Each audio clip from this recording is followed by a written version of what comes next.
Chapter 1221. The moment Rivervale defeated the Thunder Python, the Chinese players could not wait to flood the forums, venting their joy and excitement. Congratulations, Rivervale. Congratulations, China. 3 in a row. Amazing. Haha. Continue to surround our teams. Even if they target us, we will still be able to break through. That's great. Those little tricks against us won't work anymore. You have to be strong enough to forge iron. Congratulations, North America. First place, laughing emoji. Ever since the start of the group stage, the Chinese players have been suppressing their anger.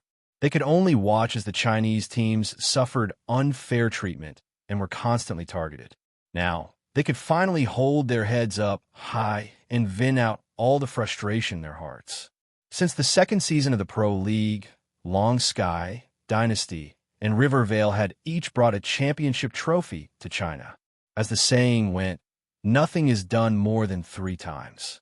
Winning 3 consecutive championships had a special meaning in the eyes of the players. It meant that they were dominating and extremely honorable.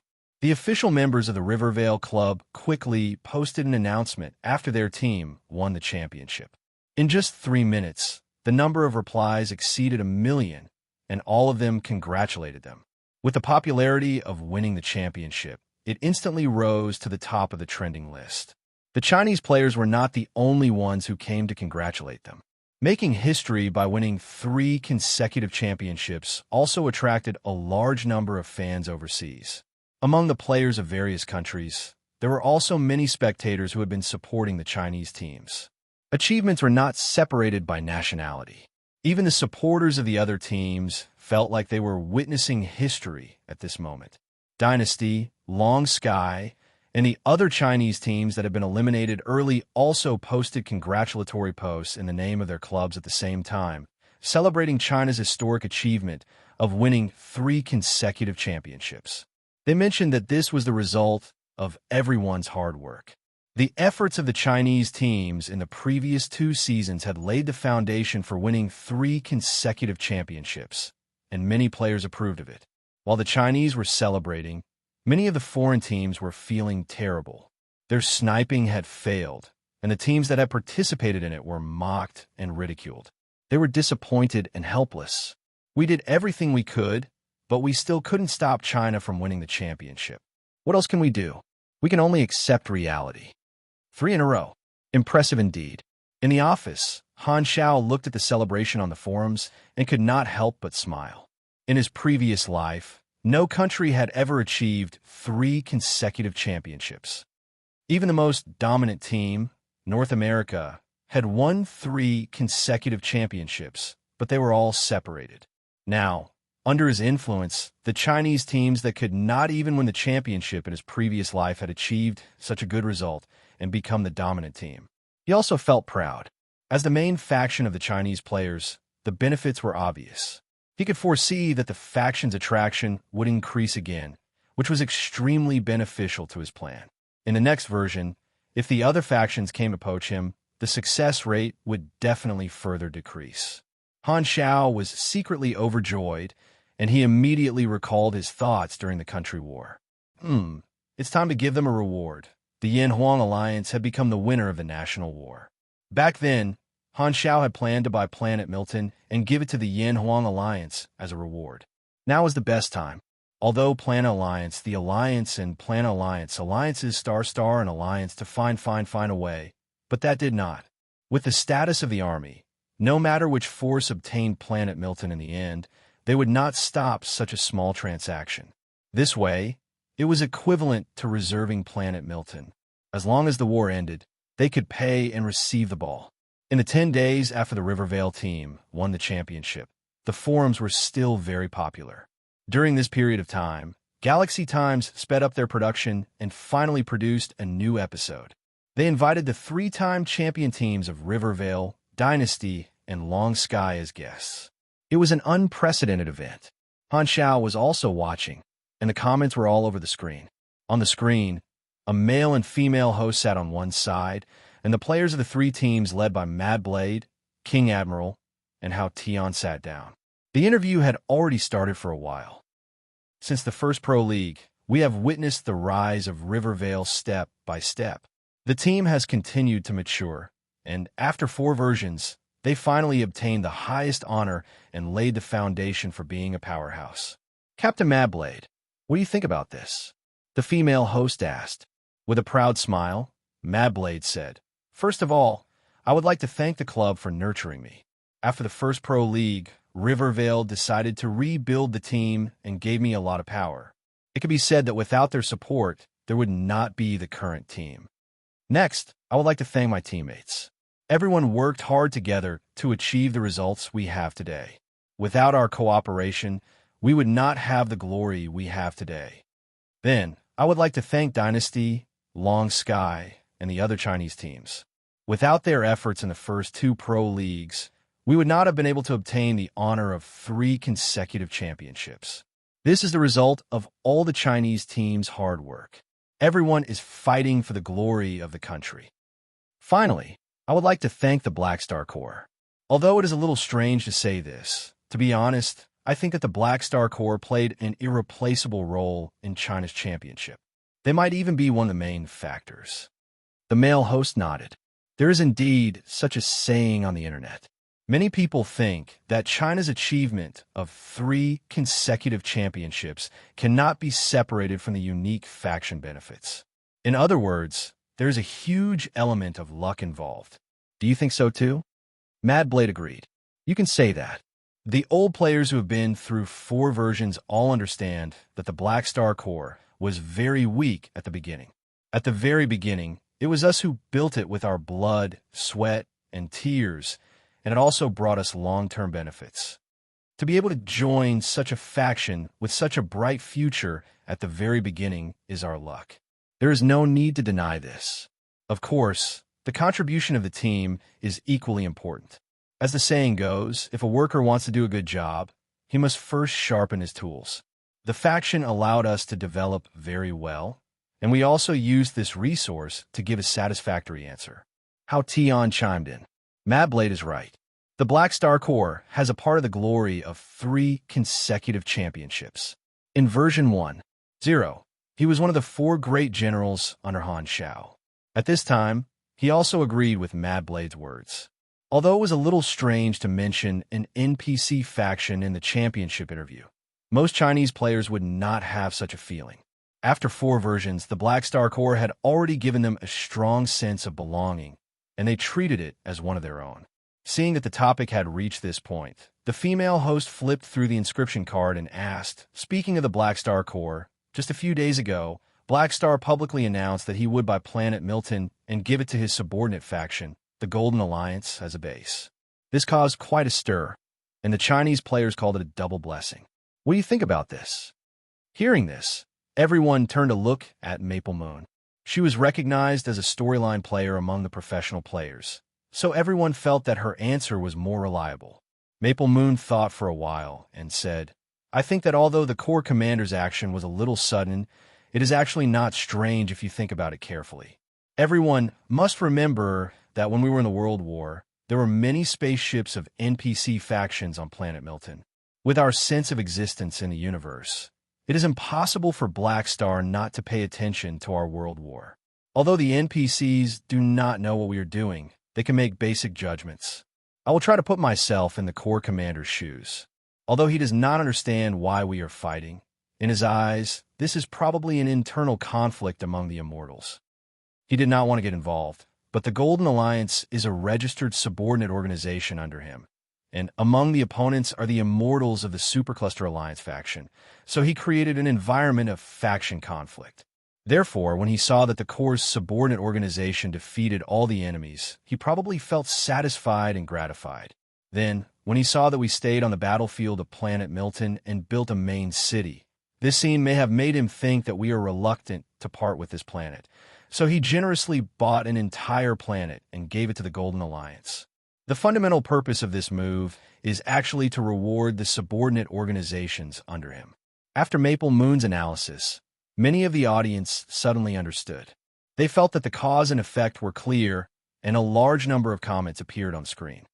As expected of a professional player who is good at unearthing hidden plots, her thinking is quite clear.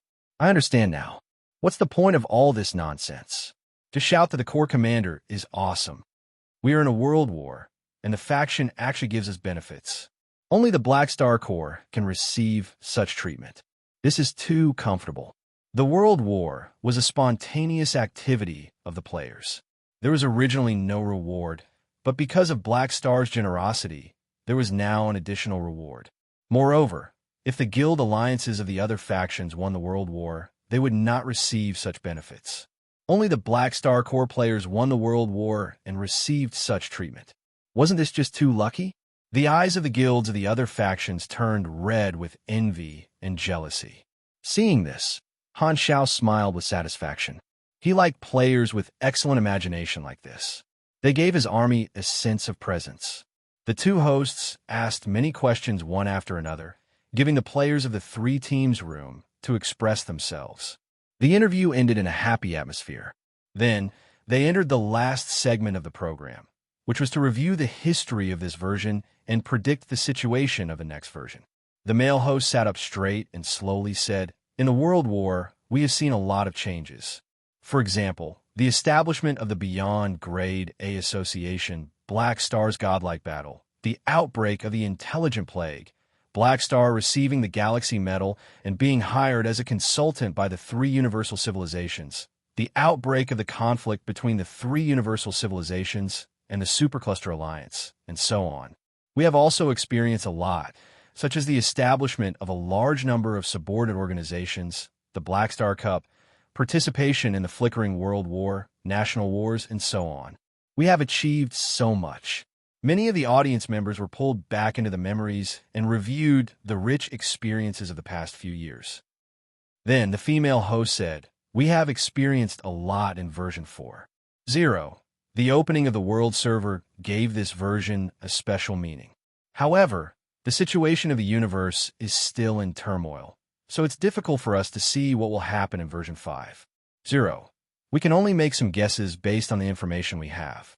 This is the early stage of the flickering World War. Who knows how many years will pass between version 4.0 and version 5.0. The way we see it, the next version will very likely jump to the end of the war and let us participate in the final battle. The process in the middle will be omitted. I feel like it will be more than 10 years later." Hearing the guesses of the Galaxy Times, Han Xiao shook his head. They guessed wrong this time. From the perspective of the players, the flickering World War was like a red tide. They thought that this would be a cross-version main storyline. Of course, they would not have thought that the main storyline of version 5.0 would be the calamity of the supers. In his previous life, the players were also involved in this conflict. However, this was not surprising. The level of the players was not high enough, so they did not have many clues. The calamity of the supers was also very sudden, so basically no one could guess what it was. Now that the butterfly effect was constantly expanding, the direction of version 5.0 would most likely be even more confusing. Even he could not be sure, let alone the players. While thinking, Han Zhao's finger gently slid across the edge of the desk, and a blue virtual screen immediately popped out. He looked at the date on the upper right corner and exhaled. There are only 27 days left until the version update in my previous life. Version 4.0 is finally coming to an end. Chapter 1222. Event 1. The third book review event. Event period starts today and ends on March 30th. Fan value must be greater than that of apprentices, otherwise it will be invalid. It's another spring season. Unknowingly, Master Gitchi has already been with us for 3 years. Regarding this, please use "The Days I Spent with the Super Godly Mechanic" as the title. There are no restrictions on the number of words or the style. Note, the title of the book review for this event must be "My Days with the Legendary Mechanic." Otherwise, it will be invalid. The event rewards are as follows. First place, 22,888. All units are in Chidian coins. Second place, 12,000. Third place, 10,000. Fourth place, 8,000. Fifth place, 5,000. Sixth to 10th place, 3,000. 11th to 15th place, 2,003 consolation prizes, 1,000 Most Lame Book Award, 4,088 Inches Edition, There are 5 lucky readers who will receive exclusive titles. Event 2, the 4th book building event. Event period starts today and ends on March 30th. Fan value must be greater than that of apprentices, otherwise it will be invalid. Chapter 1223. Almost a month later, in the outer ring base of Black Star Palace in the Geru star cluster of the flickering world, today was the day of the update, and the hall was filled with a sea of people. Countless players had gathered in groups of 2s and 3s as they chatted. It was a hubbub of voices, and it was extremely lively as they waited to go offline. Pork Bun walked among the crowd, turned on the recording function, and recorded the scene in the hall excitedly. Beside him was a small assistant. In version 4.0, Pork Bun's career had made new progress, and he had become an important reporter for the club. Thus, he had created a studio and no longer edited videos alone. He had recruited some employees to be in charge of various matters, and the most important thing was to help him collect material. These employees all had their own work accounts, and their IDs had the prefix of the studio. The small assistant beside him had the ID of Pork Bun Studio, Lil My. He looked like a funny little fatty. "Boss, why are we filming the base here? Can this be used as material?" Little My was curious. "Are you stupid? Who knows what the army will become in the next version? If there are any changes in the future, this will be historical material. We can totally make a nostalgic video or a video," Pork Bun instructed. "Boss, you're really far-sighted." Little My gave him a thumbs up. "Humph, your professional standards still need to be improved. Watch and learn," Pork Bun snorted. In a corner not far away from the two of them, a group of pro players gathered in a circle and let out a low commotion. "I'm preparing to retire." King Admiral opened his mouth, and everyone was shocked. Mad Blade had always regarded King Admiral as his idol, and he found it hard to believe. "We've just won 3 consecutive championships. Why are you retiring?" That's right. Our China is at its peak right now." The people beside him agreed. Hee, it's precisely because I've won 3 consecutive championships that I can retire with peace of mind. Originally, I already had such thoughts after winning the previous championship. However, for the sake of achieving the dynasty, I waited another year. King Admiral waved his hand and casually said, "I'm not young anymore. I can feel that my competitive level is starting to decline. It's just right for me to retire now. My retirement application has already been sent to the club's top management. The team respects my choice. In the future, Second Prince will be the captain of Dynasty. I have to give the others a chance." Hearing this, everyone turned to look at Second Prince. Second Prince had always hoped to surpass Wang Jiangxiang, and take over the position of the team leader. However, now that his dream had come true, he did not show any happiness. Instead, he remained silent and somewhat depressed. King Admiral looked at him and smiled. "Didn't you want a captain's position? Now that you've been promoted, why aren't you happy?" Second Prince forced a smile and said, "Nonsense. I'm obviously very happy that I finally managed to get rid of you." Ha! Everyone shook their heads. They could all see that Second Prince did not mean what he said. He was obviously sad and disappointed, but he still stubbornly refused to admit defeat. Ever since he joined the team, Second Prince had been fighting with King Admiral on the field. Although he liked to argue, he had always treated King Admiral as his closest comrade. He was competitive and hoped to surpass King Admiral. He did not want to obtain the captain's position this way. Thinking that he would not be able to fight side by side with King Admiral in the future, Second Prince's heart felt empty and sad. "Don't worry.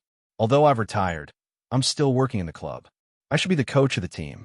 King Admiral patted Second Prince's shoulder and smiled. "So, this means that I'll still be above you. You don't have to miss me." Although he did not say it directly, there was a hidden meaning in his words. A younger brother will always be a younger brother. You want to make a comeback? Dream on. Second Prince's expression changed instantly. He scolded, "Who's missing you? Hurry up and resign. Just looking at you annoys me." Everyone immediately looked away. They could not stand this love-hate atmosphere. Speaking of retiring, I actually have the same idea. Long skies, sleepy winter side. I should be the oldest veteran. I can't fight anymore. Now is the best time to retire. I feel that there will be a wave of retirements this year. It's time for the newcomers to take up the mantle. Rivervale is playing very well. He's a rising star. Not bad. By the way, we're the champions this year. It's our turn to treat. Mad Blade scratched his head embarrassedly. The group of pro players were discussing their careers. Ligu was secretly happy. He could not wait for all his competitors to retire. It was as if he could see the rise of Temple of God. Time passed slowly. Not long after, it was finally time for the version update. White lights flashed, and the players went offline one after another. The bustling base hall suddenly became empty. Version 4.0 update activated, saving data. Saving complete. Player forums closed. Update time unknown. Please wait patiently.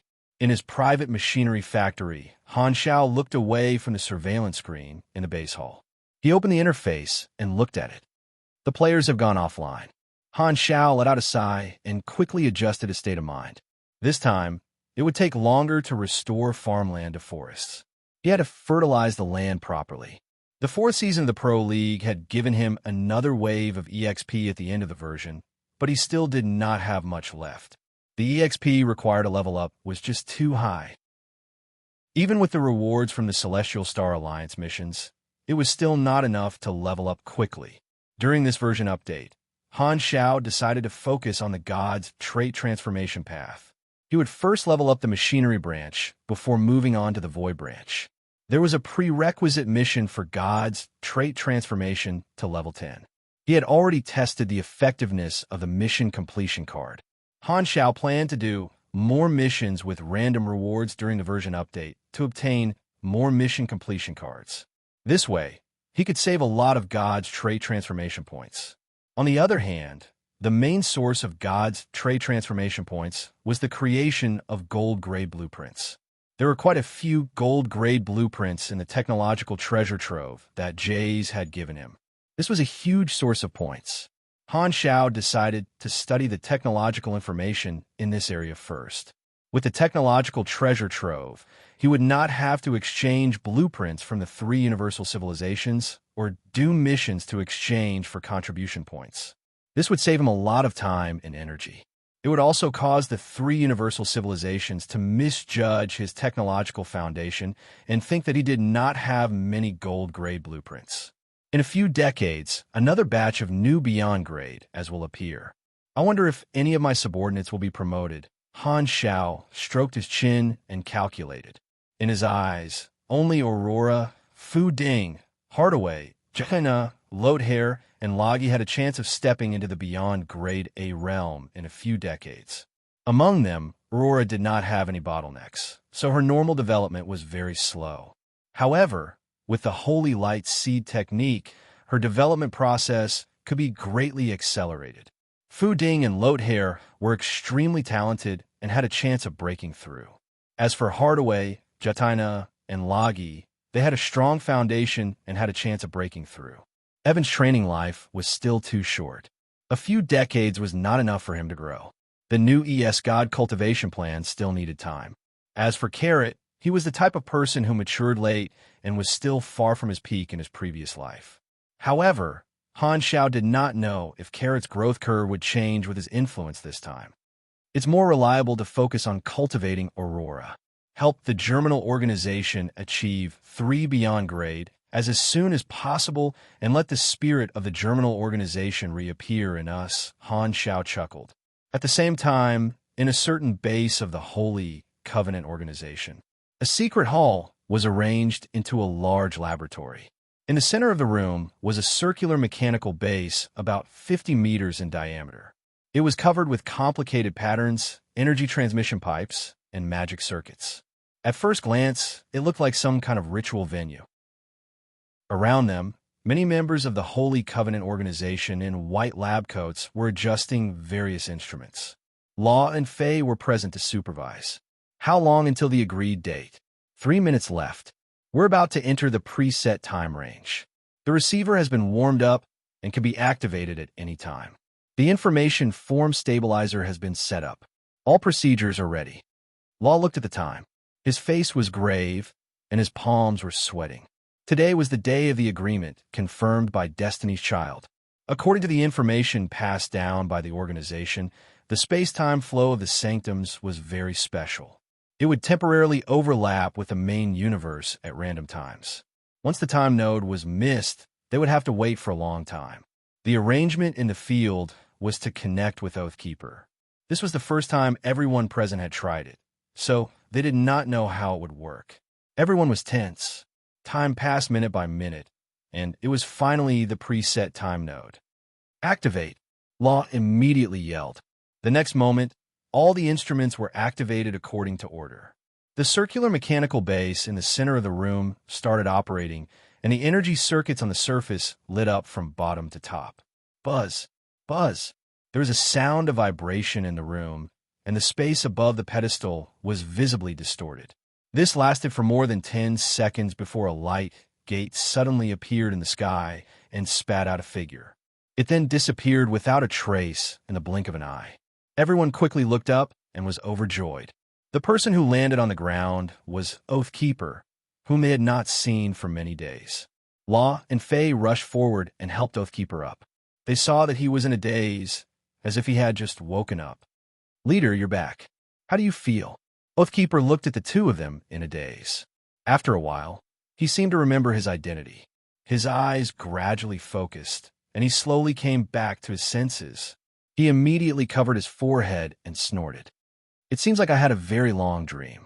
There was a very strong sense of illusion in the sanctum, just like in a dream. I seem to have discovered many shocking secrets, but only a small portion of fragmented information remained in my memory. Let me sort it out." He covered his forehead and recalled what he saw and heard in the sanctum with difficulty. He vaguely remembered the shock that went deep into his soul, but the relevant memories were quickly fading, leaving only fragments. He could not remember the details, just like how he quickly forgot about the dream after waking up. After a while, Oathkeeper gradually recovered some of the information. His body trembled, and a look of shock flashed across his face. "Did you remember something?" Faye caught the flash of shock on Oathkeeper's face and asked. "No, it's nothing." Oathkeeper took a deep breath and suppressed his emotions.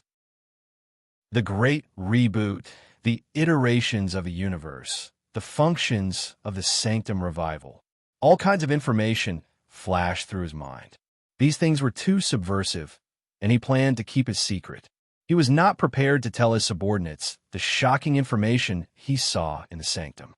In the entire universe, I should be the only one who has obtained this information. Its value is immeasurable, almost like a profit. I'll have to adjust my future path greatly. This thought flashed through Oathkeeper's mind. At this time, Law looked around and did not see anyone else. He could not help but ask, "Leader, did our plan succeed? Did you bring back the resurrected people?" Hearing this, Oathkeeper seemed to have thought of something. He turned his palm over, and a strange golden imprint appeared on the back of his hand. In his remaining memories, this was a one-time sanctum revival imprint that could allow him to revive those historical beyond grade, as in the main universe, who used mediums to establish connections. It should be a success. Oathkeeper paused for a moment, looked around, then suddenly raised his voice and said in a clear voice, "Don't worry. Clear the field immediately and welcome the return of the primordial ones with me." Chapter 12:24. On an uninhabited planet in the desolate universe belt. Due to some concerns, Oathkeeper did not activate the Sanctum Revival brand in the base, but brought a group of his subordinates to another location. Several Holy Covenant spaceships floated in the outer space of the planet. Law and Faye led a group of technicians to operate various detection instruments. The monitors were aimed at the surface of the planet, and in the center of the screen was Oathkeeper, who had landed on the surface of the planet. In the yellow desert, Oathkeeper glanced at the Sanctum Revival brand on the back of his hand, took a deep breath, and took out a palm-sized, disc-shaped device with his other hand. The information fragments in his mind showed that this brand was more like fuel. If he wanted to activate its function, he needed to prepare a switch himself, and this switch had to be a device related to the transformation of information states. If he did not have this technology, then this brand would probably only be a decoration. The disc in his hand was one of the Holy Covenant's Esper ability technologies. The researchers had developed an information state disturbance device through the analysis of Destiny's Child. It was not some black technology, but a byproduct created by chance. It could be used as the switch for the Sanctum Revival brand. Oathkeeper pressed the button, and the disc buzzed. The next moment, like hot oil meeting cold water, there was a violent reaction. The Sanctum Revival brand suddenly glowed and left the back of his hand, turning into a dazzling white ball of light. It expanded rapidly and covered a large area in front of Oathkeeper. The energy fluctuations around him suddenly increased, and Oathkeeper subconsciously took 2 steps back. At this time, the exclamation of the spaceship technicians sounded in the communication channel. The amplitude reading of the information state disturbance has broken through the historical peak. Oh my God, it's still increasing. Abnormal phenomenon detected. Matching with database. Suspected to be information state projection or reality distortion. Reporting, the space-time stability coefficient in this area is rapidly declining, and cosmic energy is surging. However, there seems to be some kind of force restricting the fluctuations here and not spreading. Oathkeeper became vigilant and stared at the ball of light in front of him. His entire body tensed up, and he was ready to react quickly. After a while, the ball of light formed by the Sanctum Revival brand suddenly split, turning into luminous individuals of different shapes. At this time, the light quickly disappeared, and these luminous individuals turned from virtual to real, turning into biological entities of different shapes. There were quite a few of them. Seeing this scene, the previously noisy communication channel suddenly became deathly silent. All the Holy Covenant members present, including Oathkeeper, held their breaths, their eyes filled with disbelief and ecstasy. These people were the people they remembered in their minds. Every one of them was a famous primordial one in history. Success. Law and Faye were overjoyed, and the technicians in the spaceship all cheered and hugged each other. Many of them were descendants of the primordial ones. This scene was equivalent to reviving their ancestors. How could they not be happy? At this moment, the revived primordial ones seemed to have just come back to their senses. They looked around in confusion. Where is this? Why am I here? Aren't I at war? Hey, didn't you die? Did I scatter your ashes and you come back to life? Seeing the people around them clearly, some of them were even opponents they had fought on the battlefield before. The primordial ones hurriedly distanced themselves, alert and confused. The Beyond grade, as revived in the Sanctum, retained their memories when they were alive. The memories of these primordial ones stopped at the moment of death. In their senses, it was as if they had suddenly woken up from a deep sleep. They almost did not feel the passage of time. It was as if they had just sacrificed themselves in a bloody battle a second ago, and the next second they were here. At this moment, Oathkeeper walked over, attracting everyone's attention. The primordial ones were too shocked to notice that there was another person present. Oathkeeper slowly took off his hood, revealing his face. His tone was filled with complex emotions as he slowly opened his mouth. I have completed the oath back then. Congratulations on being reborn. Seeing his face clearly, the primordial ones present were stunned. They all knew Oathkeeper. It's you. Did our plan come true? In other words, we've been revived? Everyone was stunned, their bodies trembling.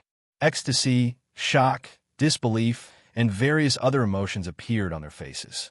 The target of the Sanctum Revival required a corresponding medium. The ones Oathkeeper chose were the founders of the Holy Covenant organization. The partners who had made the oath with him back then were only a part of the primordial ones. These people served different civilizations during the exploration era.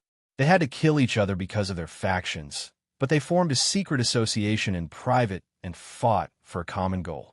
However, as the exploration era war progressed, the primordial ones died one after another, and the members of the organization dwindled. In the memories of those who died later, the Holy Covenant organization was almost dead by the end of the exploration era. They basically did not have any hope. However, to their surprise, the path they had imagined back then finally came true. What have you done? Everyone was extremely curious and hurriedly surrounded him. Back then, Oathkeeper exhaled and did not take credit. He only briefly described his experiences over the years. Back then, when the Holy Accord was wiped out, he was the only one left. He survived the Exploration-era war and kept a low profile. He no longer participated in any events and only focused on developing the organization. Gradually, the Holy Accord recovered its vitality and grew to its current size step by step. He had always treated the original oath as the purpose of the organization and had never deviated from the path. Although Oathkeeper said it casually, everyone could understand how difficult it was. This operation could be said to have saved all of them. This kind of spirit of keeping one's word moved everyone. For a moment, most of the people present were touched. They patted Oathkeeper's shoulder heavily with gratitude. "Thank you for your hard work. It's nothing. I just kept my oath." Oathkeeper waved his hand and put on his hood again. "How did you revive us? Is it really the Sanctum's credit?" "Not entirely. Luck accounted for most of it. Plus, this method may only work once." Oathkeeper narrowed his eyes and evaded the question, not immediately revealing the true mechanism of the Sanctum revival. Everyone had some doubts about this statement, but the degree of suspicion was not high. After all, they now had a very good impression of Oathkeeper. Most importantly, there was no way to verify it. Oathkeeper was the only one who had been to the Sanctum. Now, whatever he said was the truth, and no one could refute it. After this, the emotions of the primordial ones gradually calmed down, and all kinds of questions surfaced in their minds. What era is it now? What was the final result of the Exploration-era war? Someone asked the question that was on their mind. Oathkeeper sighed. The Exploration-era war ended long ago. The Radiant Federation, the Red Empire, and the Arcane Church became the overlords of the universe. You guys have been out of touch with the times for too long. There's still a lot of information you need to cram. Hearing this, everyone nodded. Their hearts were itching, and they could not wait to understand the structure of the modern universe. At this moment, a tall figure who had been silent at the edge of the crowd suddenly spoke. "Does my civilization still exist?" Everyone turned to look, and their expressions changed slightly. They all recognized this person. It was the King of War, Pangan Philly, a famous war fanatic. As this question was thrown out, everyone also realized some sharp problems. The excited atmosphere froze, and the atmosphere gradually became subtle. Their primary goal back then was to revive in the future, but everyone's goal of revival was different. Some wanted to avoid war, some wanted to realize their ambitions, and some wanted to live forever. Some people's civilizations were wiped out in the Exploration era. Did they want to take revenge? Some people's civilizations were now advanced civilizations. Did they want to return? These were all problems left behind by history. When the common goal of revival was achieved, they lost the foundation of unity. The result was that they were destined to part ways and pursue their own futures. After understanding this, everyone's stance quietly changed. They were vaguely divided into several factions and guarded against each other. Oathkeeper was not surprised at all. He had expected this and had no intention of forcing it. He said calmly, "As for the situation of each civilization, you can look up the information yourself. In short, I'm just keeping my promise and reviving you. As for what you're going to do, I don't care, and I don't intend to force you to return the favor. As long as you don't betray the Holy Covenant. It's just that you lack understanding of the current era. So, I suggest you stay with me first and figure out the situation." "Sure." Pangan nodded slowly. Seeing this, no one had any objections. No matter what their relationship would become in the future, at least they were now the founders of the Holy Covenant in name, and there were many descendants in the organization. Furthermore, after being revived, everyone felt weak, and their strength seemed to have decreased. Thus, they were very restrained and did not want to cause any trouble. They only wanted to find a place to recover, and the Holy Covenant was the best place to go. At this moment, a primordial one turned to look at Oathkeeper and asked, "What about you? What about you? What are you going to do after reviving us?" "The Holy Covenant organization is my life's work, so I'll continue to develop it. If any of you are willing to stay and help, that's naturally the best. If not, I won't force you. Now, our advantage is that we're unregistered. The civilizations in the universe don't have our records. As long as we don't show our strength casually, we can hide our names and live freely, free from the restrictions of our faction. Oathkeeper answered calmly. So, other than us, no one else knows about our revival? Someone asked. Just as Oathkeeper was about to answer, a figure suddenly popped up in his mind. His expression changed instantly, and his calm expression immediately broke. He hesitated for a while before saying, "No, there's one more person who knows." Everyone was shocked. "Who is this person?" Oathkeeper said helplessly. "His nickname is Black Star, and he's also a beyond grade A who was only born a few decades ago. In this era, his strength and organization are both top-notch. I don't know where he found out about my target. There might be a mole in the organization. So it's a newcomer." The primordial ones, present naturally, had never heard of Han Zhao's name and did not pay much attention to him. As the first batch of people to advance to beyond grade A, they naturally had their own pride and did not think highly of newcomers. Oathkeeper explained. "However, Black Star has no ill intentions. I have made some deals with him. He is currently our ally and has provided some help to help me complete the awakening ceremony. So, we owe him a favor. Looks like this kid is not bad."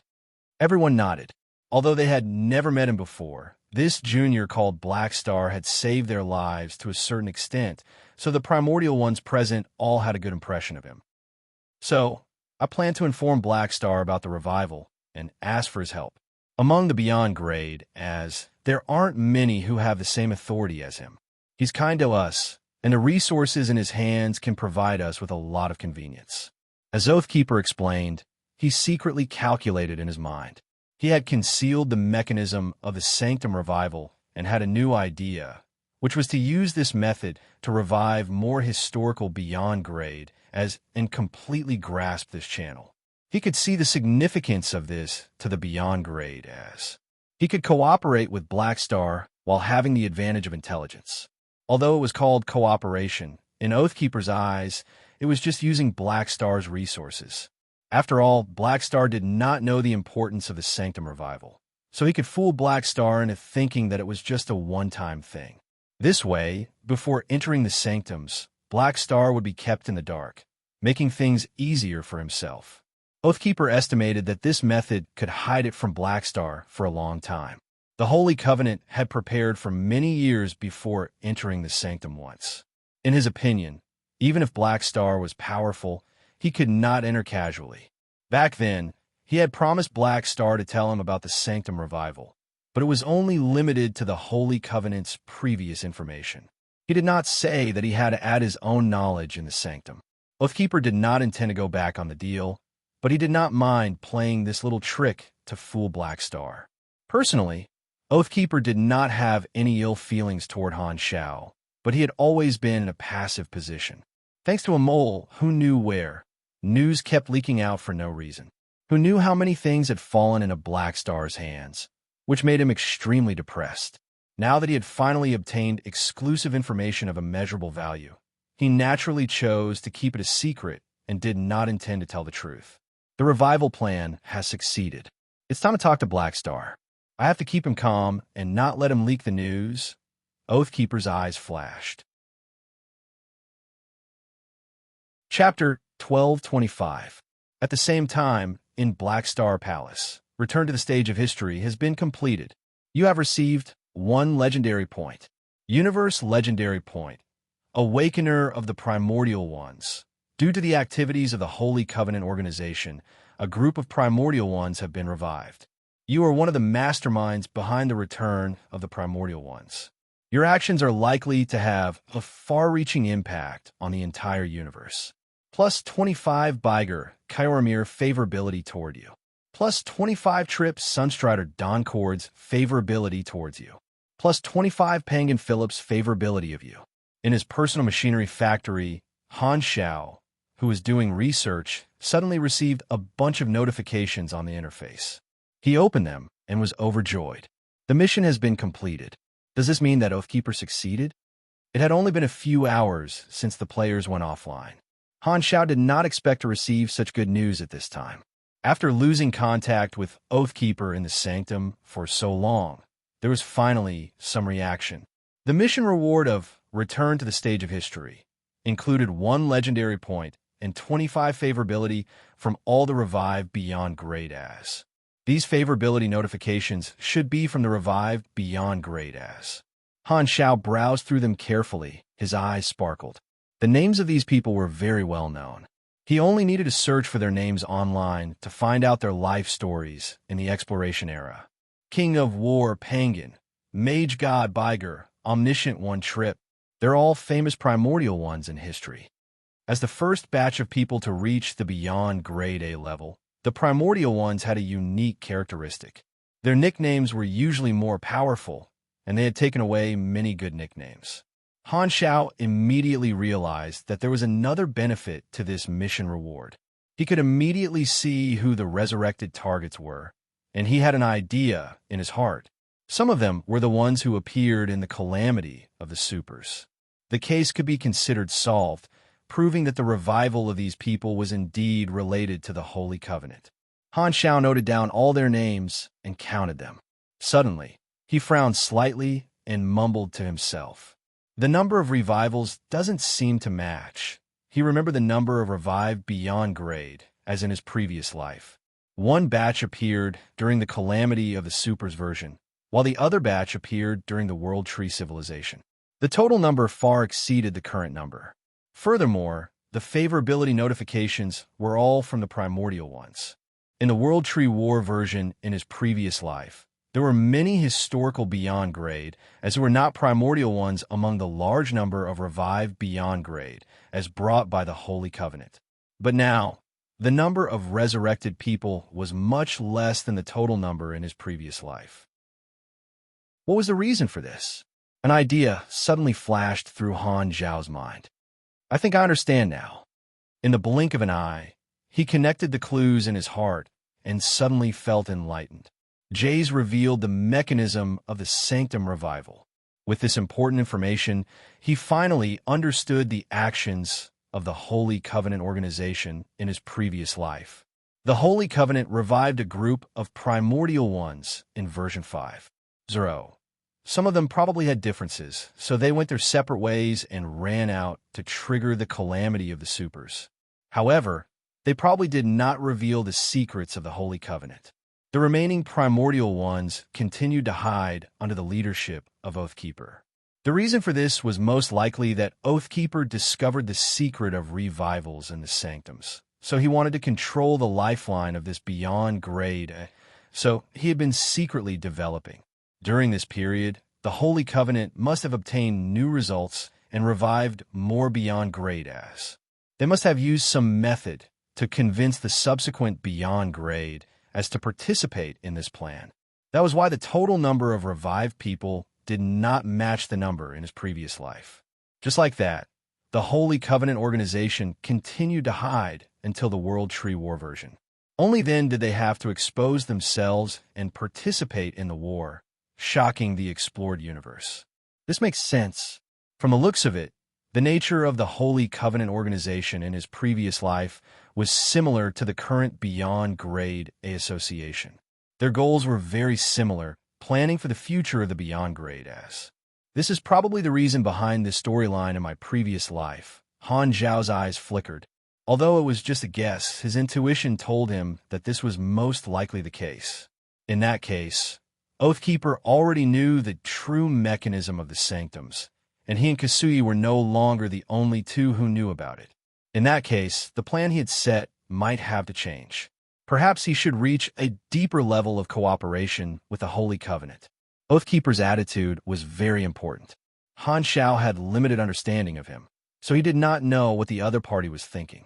At this time, black flames suddenly appeared in Han Xiao's vision, condensing into a familiar figure.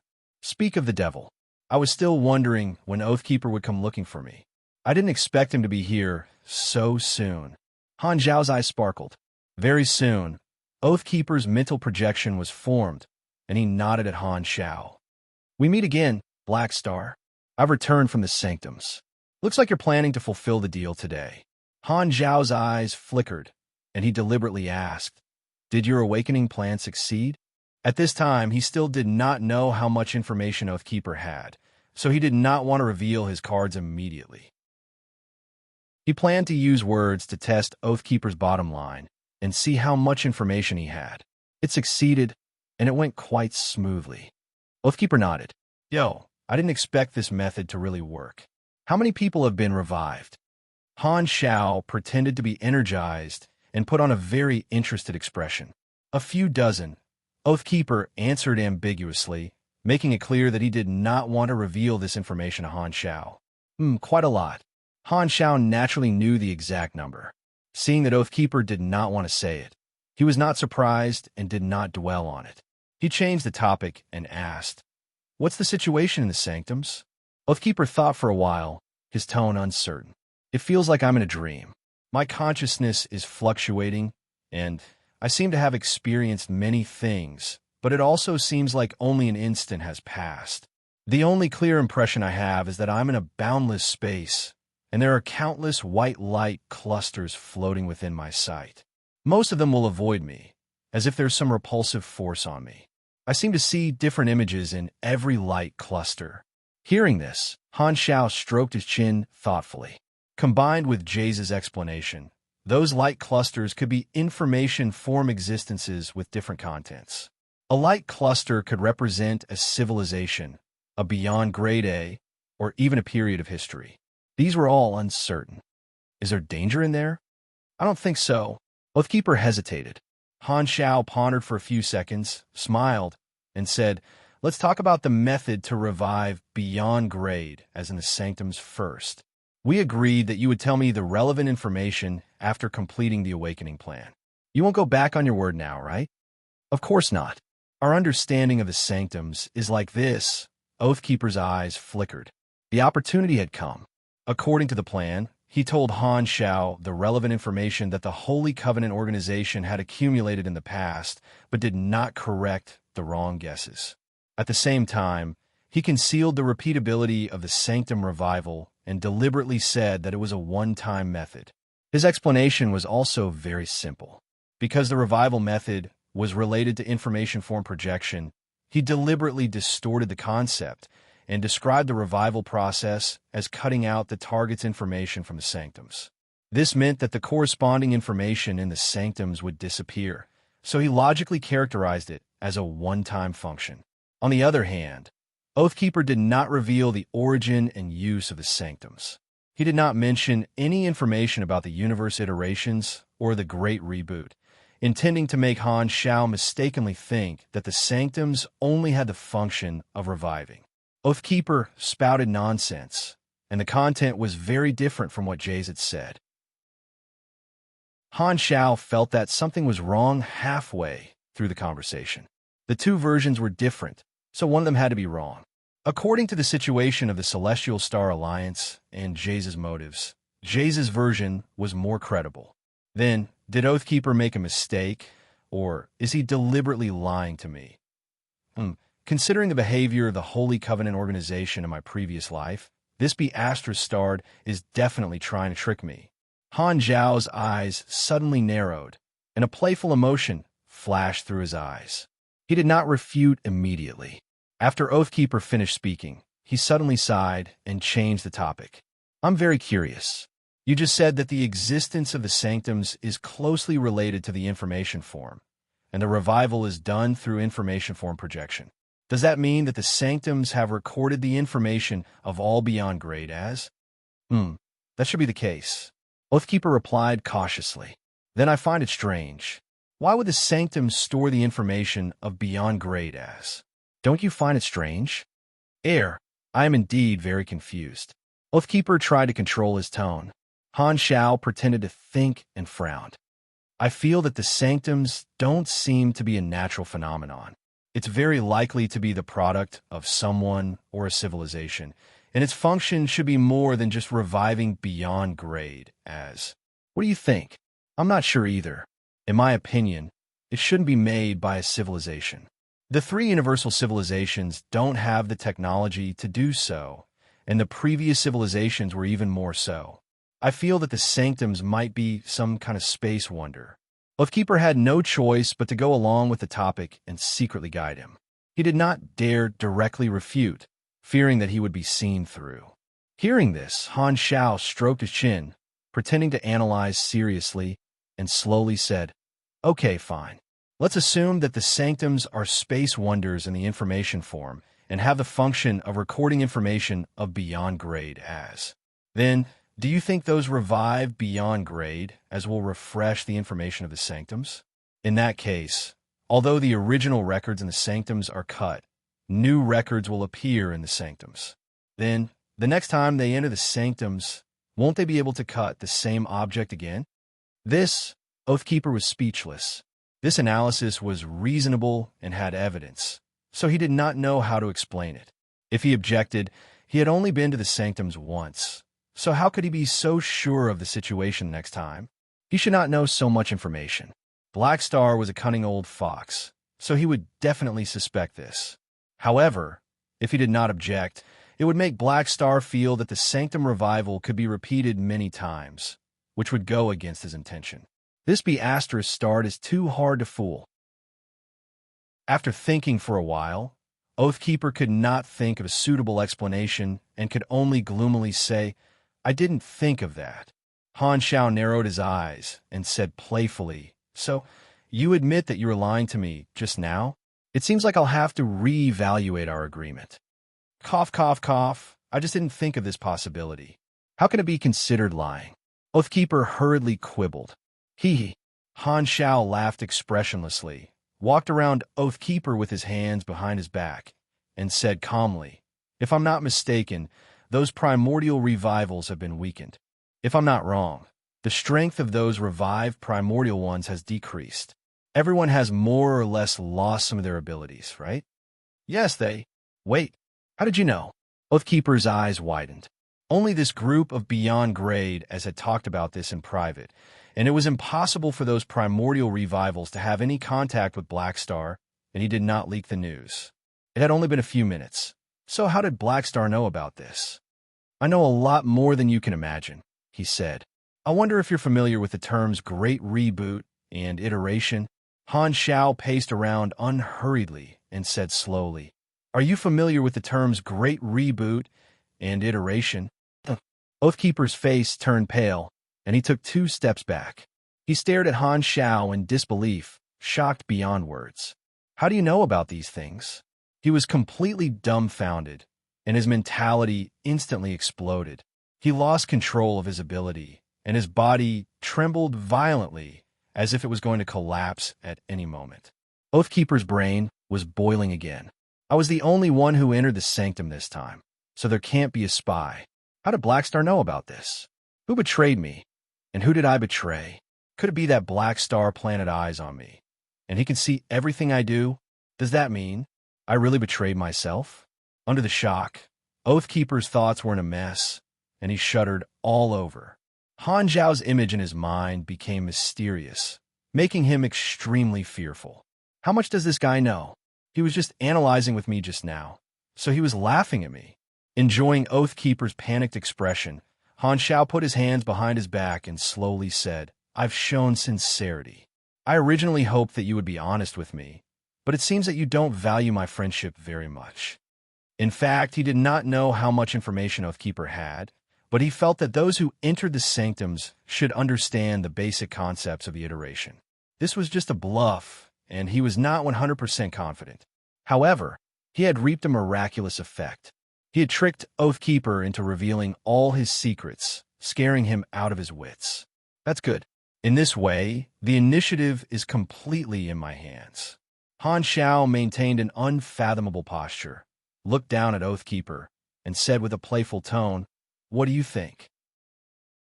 Do you think I don't know what you're thinking? Are you trying to monopolize exclusive information and trick me into investing resources for you to help you control the channels of the Sanctum Revival?" Oathkeeper's heart trembled. All his plans were seen through by Black Star. At this moment, he felt as if he was naked in front of Black Star, with no secrets to speak of. There was only shock and panic left in his heart. He had guessed the possibility of failing to fool Black Star, But he did not expect Black Star to expose him in such a way, directly exposing all his secrets and tearing apart all his lies. At this moment, Oathkeeper stood rooted to the ground, dumbfounded. His expression was uncertain, and he only wanted to find a hole to hide in. Chapter 12:26. How exactly did you? Oathkeeper's head was full of question marks, and he could not control the shock in his heart. He had not even gotten used to this top-secret information yet, and he had already heard it from a second person. It was like he had just met a beautiful stranger on a messaging app last night, and his girlfriend called him early in the morning and scolded him. He was so scared that he was about to vomit. Without any precautions, his secret was exposed. This feeling made his hair stand on end. Han Xiao raised his hand, interrupted him, and said meaningfully, I've said before that I have my own intelligence channels. You only need to remember two things. First, the information I have is far beyond your imagination. Second, our goals are roughly the same. As for the details, you don't have to ask. Oathkeeper could only shut his mouth. His brain was spinning rapidly, secretly guessing the source of Han Zhao's information. Under the sudden shock earlier, he had almost thought that the problem was with him. However, after regaining his senses, his rationality told him that this possibility was very slim. There was most likely another reason. Top-secret information, like the Great Reboot and iterations, should only be known by those who had come into contact with the Sanctums. He could think of a more reliable explanation, which was that Black Star had some sort of interaction with the Sanctums, so he obtained this information by accident. Beyond grade, A-Supers had a very low probability of interacting with the Sanctums, which gave them some random revelations. This was how the earliest information about the Sanctums was obtained in the organization. This was also the foundation of the Holy Covenant. However, when Oathkeeper thought of his previous interactions with Han Xiao, he felt that things were not so simple. Black Star definitely had some means that outsiders did not know about. He could not think of an explanation that could convince himself, and he felt that Han Xiao was giving off a mysterious aura. This time, Han Xiao clapped his hands, pretending to be profound, and said, You can't hide your little thoughts from me. I don't like people tricking me. I hope this is the last time. Otherwise, since we've already spoken, and we've both seen each other's trump cards, I think we could be honest with each other. Having his thoughts exposed, Oathkeeper's face lost all light, and he was too ashamed to show his face. He forced himself to calm down and suppress the surging emotions in his heart. He asked cautiously, What do you want? First of all, I hope that you will tell me the truth. This is the basis of our mutual trust. Han Xiao raised his eyebrows. Hearing this, Oathkeeper hesitated for a few seconds before he spoke again. This time, he honestly did not tamper with the information. He knew that he had lost the initiative, and Black Star had already grasped the most important secret. It did not matter whether he revealed it or not. It was very likely that this was still a test, so he did not dare to play any more tricks. Han Xiao listened patiently for a while before a smile appeared on his face again. You know you're wrong, and you can change. Not bad, not bad. This time, Oathkeeper's words were basically the same as Jay's. He obediently revealed the true mechanism of the Sanctum revival and was intimidated by him. After Oathkeeper finished speaking, he paused for a moment before cautiously saying, I've already told you what I know. Since you know the true situation of the Sanctum revival and also know what it means to a beyond grade, you won't try to monopolize it, right? Han Xiao did not answer directly. Instead, he changed the topic and asked, Do you think that the Sanctums will be monopolized by anyone? What do you mean? Oathkeeper did not understand what Han Xiao meant. Han Xiao paced around, stopped smiling, and slowly said, Let's put it this way. The existence of the Sanctums is independent and should not be controlled by anyone, just like a public library. Since we can borrow the functions of the Sanctums, others will have the same opportunity. Have you thought about what will happen when the advanced civilizations, including the 3 universal civilizations, stabilize the method of Sanctum revival? Oathkeeper tilted his head and thought for a while before saying with uncertainty, They will continue to revive their direct descendants, maintain the scale of their high-level combatants, and use this as a bargaining chip to recruit allies. That's right, that's exactly the case. In the long run, this is something that will inevitably happen.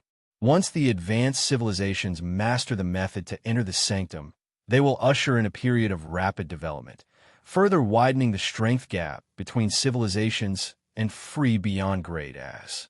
At that time, the beyond grade as will come to a fork in fate. Han Shao looked at Oathkeeper, who was deep in thought, and slowly said, "Think about it. If there is no beyond grade A association, no holy covenant, and no beyond grade A alliance that can stabilize the sanctum revival, then the beyond grade as will be controlled by the civilizations. Those who yearn for freedom will not be revived by the civilizations, and those who are disobedient will be eradicated. In this way, only the obedient beyond grade as will be left in the universe, obedient beyond grade as will be obedient dog for the advanced civilizations, forever trapped in faction disputes, having no choice but to kill each other. There's basically no other choice." He explained the situation of the Celestial Star Alliance in a hypothetical way. The more Oathkeeper listened, the more shocked he became. The more he thought about it, the more he felt that what Han Shao said was very likely to happen. "You're right. We have to guard against this possibility. I didn't expect you to be able to see so far ahead. As expected of you, you have foresight." Oathkeeper had a look of amazement. "Of course, you think I'm a prediction, but I'm actually a spoiler." Han Shao secretly smiled, but he put on a serious expression and said with a deep voice, "To avoid such a future, we have to let the beyond grade A front have a way to stabilize the revival. That's why I said we have a common goal. This is a fight for the entire class. Every beyond grade A is a beneficiary, and no one can monopolize it." These words struck a chord with Oathkeeper's thoughts, and he suddenly felt a sense of empathy for Oathkeeper, as if he was a hero of the same mind. "So, you want to cooperate in this regard?" Oathkeeper's eyes sparkled. Han Shao nodded. "That's right. You have the Holy Covenant, and I'm about to control the Beyond Grade A Association. We've both united a portion of the Beyond Grade and have different resources. As long as we become strategic partners and work together, we can complete this important task earlier. So the Beyond Grade as won't have any worries and can completely unite to change their fate." Oathkeeper shook his head helplessly. "Actually, I don't have a choice. You're the second person who knows about this. Only cooperation is the most beneficial for both of us. But who will control the revival channel? The Holy Covenant, the Beyond Grade A Association, or both of us?" Hearing this, Han Shao smiled and said, "Of course, both of us will control each other. One in the light, one in the dark, and one in the light, watching over each other. The Beyond Grade A Association will be the main force on the surface, fighting for the recognition of the advanced civilizations. The Holy Covenant will take in those beyond grade as who want to hide their identities and act as insurance in the dark. After all, the advanced civilizations won't accept the fact that the beyond grade as are continuously reviving so easily. They're very likely to do something to the association. It's best to let a portion of the beyond grade as hide under the surface and not let the advanced civilizations see our full strength. This way, they'll hesitate to take action. If possible, Han Shao also wanted the association to monopolize the Sanctum Revival channel. However, Oathkeeper also knew about this and had a group of primordial ones as partners. They would definitely study it on their own. Instead of splitting up and causing trouble, it was better to become strategic partners. After all, there were not many conflicts of interest, and their goals were more or less the same. Furthermore, it was not a bad thing to let the Holy Covenant be a backup plan. The two sides could form a complementary cooperation model. If the Beyond Grade as wanted to hide their identities, they could go to the Holy Covenant. If they wanted to have a place in the universe, they could come to the association. The members of the two organizations could be changed at will, just like being an official and being an outsider. Oathkeeper nodded, indicating that he accepted this plan. Seeing this, Han Zhao's tone became a little more serious. It's best if we complete this before the advanced civilizations come into contact with the sanctums. So don't reveal the truth of the sanctums to anyone. For the time being, Only the two of us know about it. Kasuyi was also an insider, but of course, Han Xiao would not say this out loud. Otherwise, he would reveal a lot of information and reduce his mysterious image in Oathkeeper's mind. I won't tell anyone. Oathkeeper knew the importance of this matter and nodded solemnly. The two of them discussed the specific cooperation project for a while and came to an agreement. Oathkeeper also told him the method to enter the sanctums. According to him, the way to enter the 6 sanctums was different. The Holy Covenant currently only had the method to enter the 3rd sanctum, which required the collection of various keys, including primal Esper ability entities. They had basically been used up the last time they entered, so they had to collect them from the beginning. As for the source of the method, Oathkeeper claimed that part of it was a vague revelation obtained by some beyond Grade A members during the exploration era, and the other part was the result of Destiny's Child. He said that Destiny's Child was very special and might reveal what the keys of the different sanctums were. The probability was extremely low and completely random. The Holy Covenant mainly used this method to restore the complete method to enter the 3rd sanctum and also obtained incomplete information about the other sanctums. Han Xiao was more curious about the 1st sanctum, but from the looks of it, entering the 3rd sanctum should be the fastest route. With the experience of the Holy Covenant organization, coupled with their own resources, they could greatly reduce the time needed to collect the keys again. However, in order to revive more beyond grade, as they still needed to collect the relevant mediums and the descendants of the beyond grade as were the biggest targets. By the way, since we've decided to cooperate, I hope to meet the revived primordial ones. Why do you want to meet them? Oathkeeper was subconsciously on guard. He would not completely trust Han Xiao. Han Xiao smiled and said, I remember you saying before that you can't force the revived primordial ones. There should be many among this group of people who want to occupy a place in the universe and develop their own organizations. In that case, the Beyond Grade A Association will be their best backer. I hope to contact them and convince them to support me after joining the association. These primordial ones all had their own goals. They were all beyond grade, as who had once been powerful, so it was basically impossible to force them to hide their identities. Some of them would definitely cause trouble in the universe like in Han Zhao's previous life, thus shocking the Galactic Society and becoming one of the fuses of the calamity of the supers. Now that there was the Beyond Grade A Association, Han Xiao felt that he could absorb some of them and strengthen the association while strengthening his own faction. With the association's intervention, the situation of the calamity of the supers will definitely change drastically. Han Xiao thought. Hearing this, Oathkeeper hesitated for a while before nodding in the end. Then I'll arrange for you to meet as soon as possible, but you better be mentally prepared. They died early and did not experience the changes of generations of beyond grade as. They won't be as low-key as me, so they might be a little arrogant. It's fine, Han Xiao grinned. I specialize in dealing with all kinds of dissatisfaction. Chapter 12:27. After sending away Oathkeeper, who was still in a daze, Han Xiao finally relaxed and let out a sigh of relief. Phew, acting was pretty tiring, but I managed to keep him in check. The Holy Covenant was a powerful force that had been hidden in the dark in his previous life. Now that he had established a stable connection with it, it had indirectly become his secret force. Furthermore, he had also grasped the whereabouts of the revivers. This was an important chess piece that completed the key plan. This way, he would be able to interfere with the calamity of the supers and become the chess player in this matter, unlike in his previous life where he could only passively wait for an emergency. This was the general direction of the plan. There were also some specific issues, such as the impact of the primordial ones revealing their identity and the shock after entering the Beyond Grade A Association. Since he was the leader, he had to deal with these details. Looks like I'll have to do another job during the version update. Visit the primordial ones and help the old people integrate into the new era. It feels a bit like a neighborhood committee. Han Xiao shook his head and laughed. According to Oathkeeper, the primordial ones had been in the war era, and the smell of blood and fire had yet to dissipate. They were basically unruly people. As the tide of an era, most of them had yet to adjust their mentality when they suddenly came to an era that did not belong to them. If he wanted these people to accept him and support him, it was not enough to just use his mouth. He had to convince them.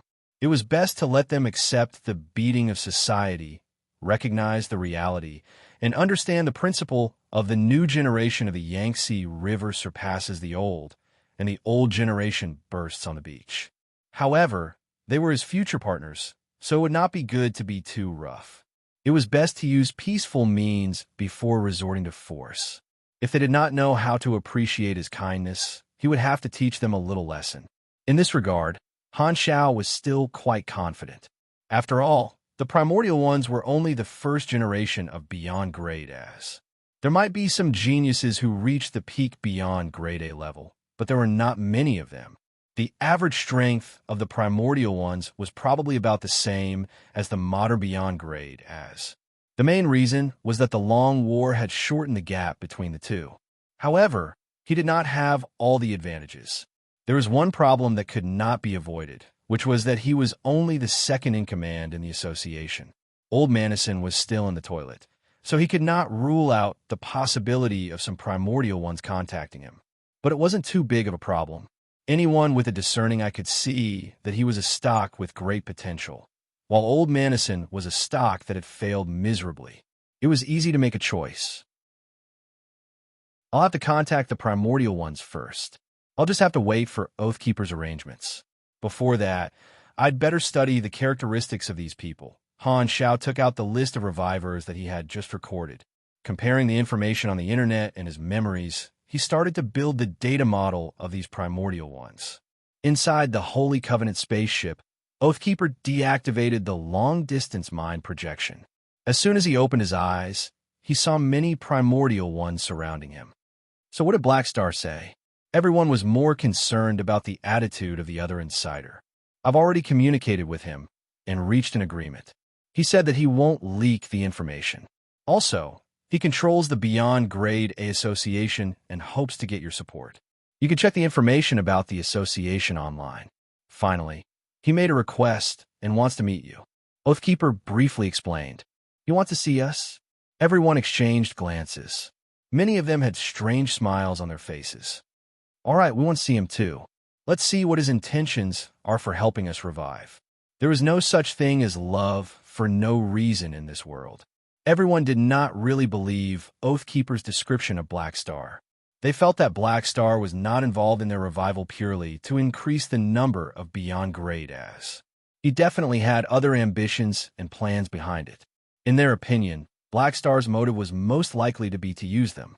Good feelings were good feelings, but they did not intend to be schemed against by others. Everyone's faces relaxed as they began to discuss with one another. Blackstar knows about our revival. Do you think he wants to use this as a threat to force us to do something for him? If that's what he really thinks, he'll soon realize that he's completely wrong. Using us? What a joke. He probably wants to build a good relationship with us by requesting to meet us this time. It just so happens that we can also use this opportunity to show him who's boss and dispel his thoughts of using us. There's also that Beyond Grade A Association. He's asking for our support. If you ask me, we can totally set up another organization. There's no need to listen to others' orders. Even if we want to join, there's no need for us to support Blackstar or anyone else. Why don't we take the lead ourselves? I checked the deeds of this Blackstar on the internet. It seems that he's quite scary. He broke the record of being the fastest to advance to Beyond Grade A and even repelled the joint attack of more than a dozen Beyond Grade as. Oh, the strength of the Beyond Grade, as in this era, has regressed so much. More than a dozen of them can't even take down a newcomer who just advanced a few decades ago. If it was in our era, they would have been beaten to death. TSK, TSK. Looks like they're getting worse with each generation. Don't look down on others too much. If they didn't have some ability, they wouldn't have dared to have ideas about us. Oathkeeper listened to their conversation silently and did not have any intention of correcting their views. It was too common for predecessors to look down on newcomers, especially when these primordial ones were not ordinary predecessors, but founders of the beyond grade A realm. Their status was equivalent to founders, and they had a sense of pride that said, the achievements of the later generations are all because I opened up the path for them. The way he saw it, if these fellows did not learn a lesson, they would not be able to adjust their mentality quickly. I'm doing this for your own good. Oathkeeper shook his head and sighed. Half a month later, on a certain planet in the desolate universe belt of the ancient star desert, 6 figures stood on the pale earth. They were Oathkeeper and the 5 revived primordial ones. Because they did not want Black Star to know the total number of revived primordial ones, they elected 5 people as representatives. They were the strongest among them. The other revived primordial ones were not present. They all stayed in a fleet 2 days away, remotely monitoring the situation of the meeting. He should be here soon. Let's listen to what he has to say first. Don't scare him the moment you go up, Biger said. Just follow the plan we discussed earlier. No matter what, we have to let him see our strength and dispel any unnecessary thoughts, Pangan said coldly. Oathkeeper closed his eyes and pretended not to hear anything. Not long after, a meteor suddenly flashed through the dark outer space and fell rapidly. It was Han Xiao, who had crossed the galaxy physically. I'm not late, am I? Han Xiao landed in front of everyone, glanced at the 6 people present, and immediately knew what was going on. Oathkeeper said, No, these 5 are the representatives elected by everyone. Let me introduce them to you. However, Han Xiao waved his hand and interrupted him. Using his well-practiced method, he smiled and said, You're all primordial ones whose names have been left in history. How can I not know you? There's no need for introductions. These words were quite pleasing to the ears. As the saying went, do not slap a smiling face.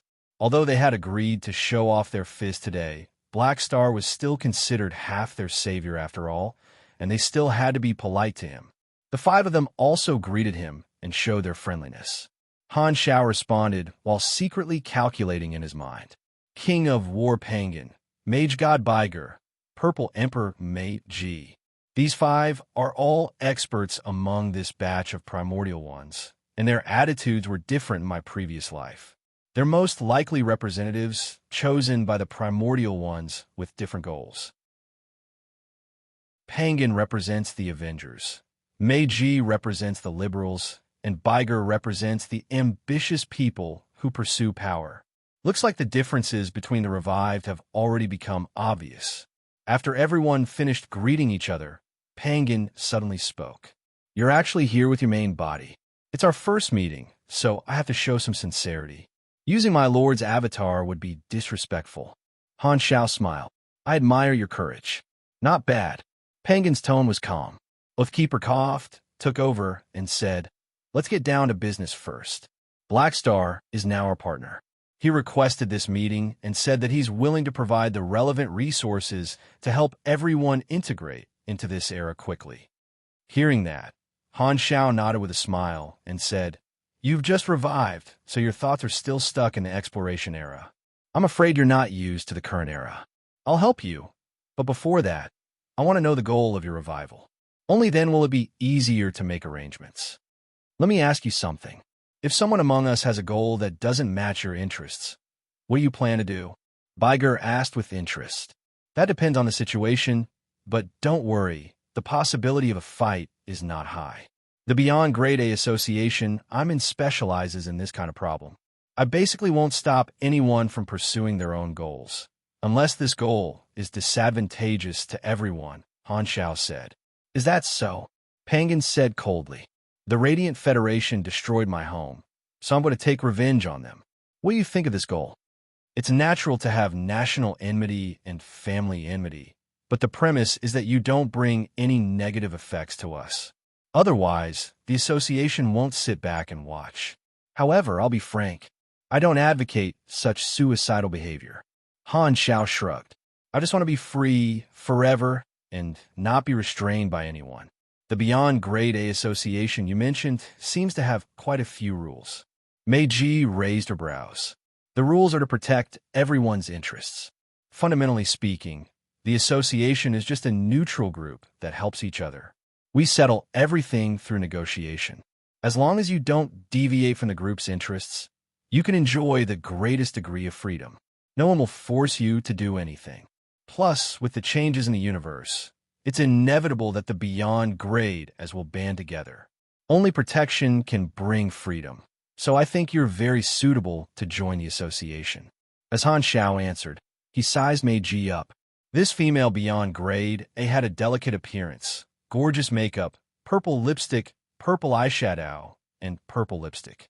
Her hair was tied up high, and she had an inviolable noble aura. Among the women Han Xiao had seen, her temperament was the most similar to unravel. One look, and he could tell that she was a superior who meant what she said.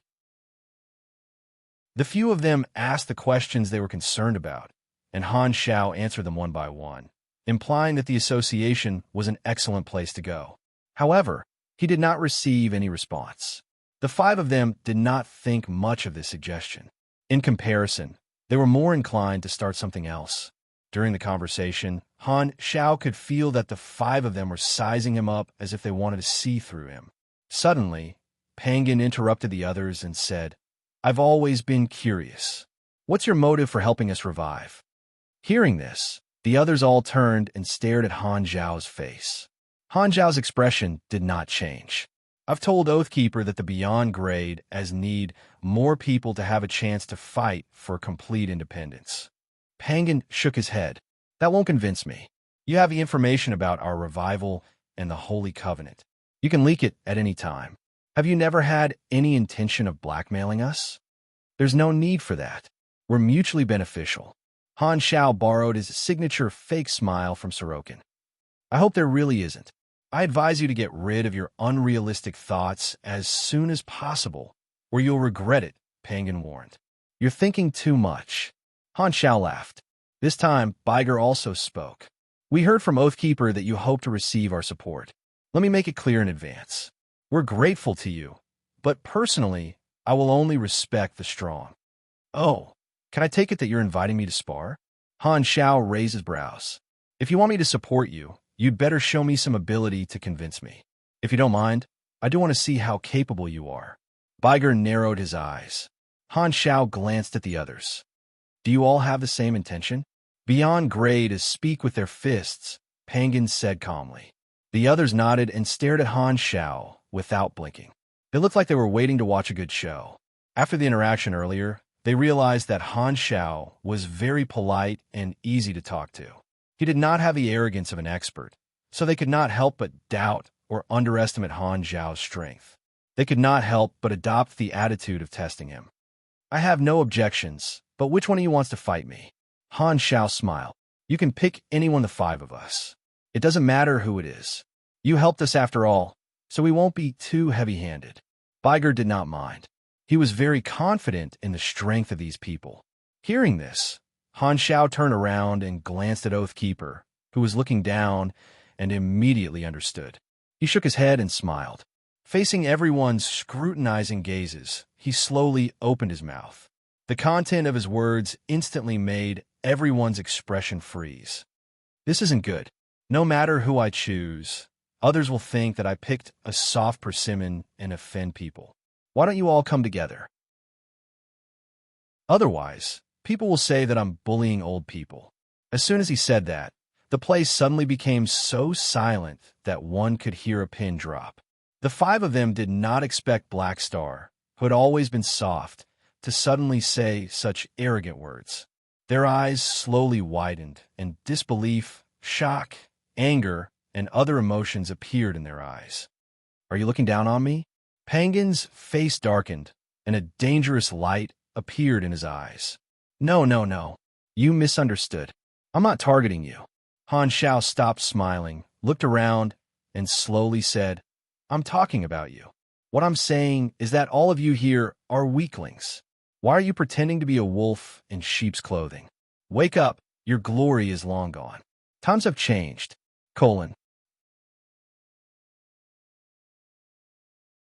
Chapter 1228.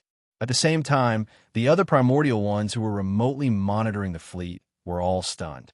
Disbelief filled their faces, and displeasure appeared in their eyes. Hey, did I hear wrongly? He wants to challenge Penguin and the other four?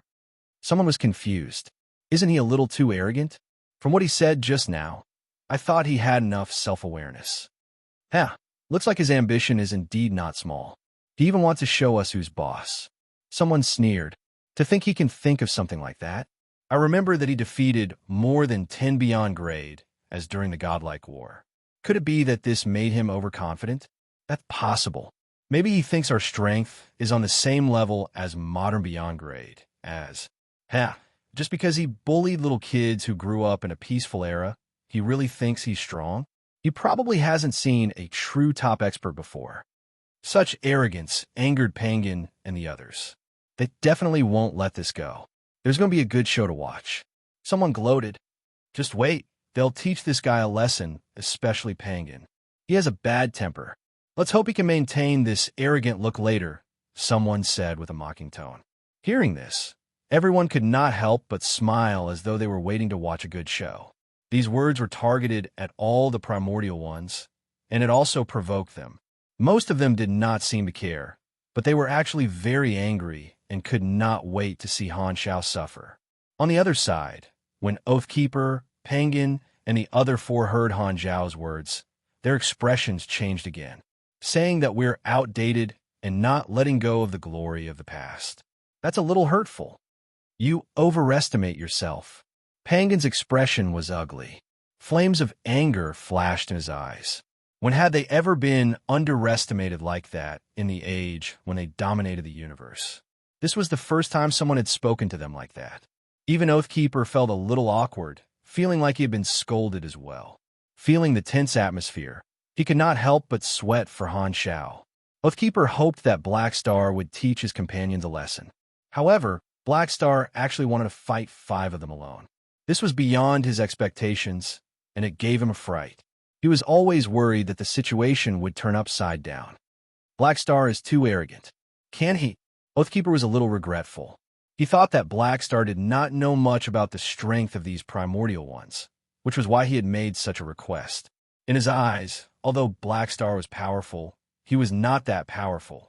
Although he had caught up on the news during this period, his impression of Han Xiao was still the same as before he entered the sanctum. If he had known, he would have informed Black Star beforehand and revealed some information. These 5 fellows were not ordinary beyond grade, as, at this moment, Biger narrowed his eyes and repeatedly confirmed, "Are you sure you want to fight the 5 of us? What's wrong? You're not willing?" Han Zhao's gaze swept across everyone's faces, taking in their expressions.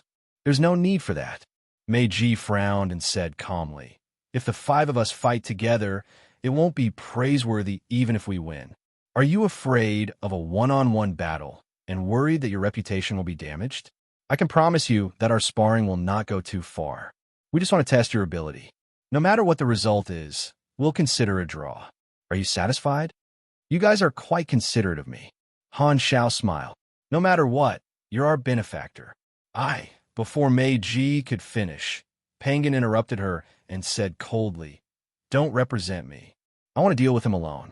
Hearing this, Han Zhao's smile did not change. "Let's fight together. It's a waste of energy to fight one by one. I don't like to take turns." Everyone's expression froze, and they were furious. "We gave you a way out, but you didn't take it. Instead, you're pushing it. You're King asking for a beating." Biger looked at Han Xiao deeply. "You chose this yourself. I said, I'll loan him enough." Penguin turned to look at his other companions, looking like he was about to start an internal conflict. "Just treat it as us watching from the side." Another person knew Penguin's personality well, so he spoke to ease the atmosphere. Penguin thought about it and did not object. He stomped his feet on the ground, and a huge force spread out with him as the center. Sand waves rippled on the ground. Bang! He shot up into the sky and flew into outer space impatiently. The other 4 were not surprised and followed him. Pugilists were all stubborn and not very smart. They were already used to Penguin's style and could not be bothered with his attitude. "You have triggered the hidden mission. Fist is the last word." Mission introduction. The awakened primordial ones thank you for your help, but they are not convinced. You have decided to show your strength and gain the respect of the primordial ones. Mission requirements. Use actions to gain the respect of the primordial ones. Reward. Based on your actions and results, the higher the rating, the better the reward. Yo, it's out. This should be the same series of missions as Return to the Historical Stage. Han Xiaoxin's heart skipped a beat. He browsed through the missions while flying into outer space. He immediately saw that the four of them had already gotten into formation. The four of them were very far away from each other, standing in different directions and defining the battlefield. Meanwhile, Pangan remained in the field, facing each other. Can you make a move now? Pangan sounded anxious. I can at any time. Before Han Xiao could finish his sentence, Pangan had already lost his patience. Golden red flames burst out of his body, turning into a meteor and charging toward him. Normally, when pugilists and mechanics were sparring, they would take the initiative to open up some distance and let the mechanic release a portion of his army first. However, Pangan had experienced countless large-scale galactic wars and had long formed a habit. As long as he had a slight advantage, he would expand it infinitely. Even if it was a sparring session, he would not give in at all. Han Xiao narrowed his eyes. He stayed where he was and opened the secondary dimensional army box. Before the first batch of mechanical troops appeared, Pangan crashed into his firm chest. Boom! The fist landed right on his chest.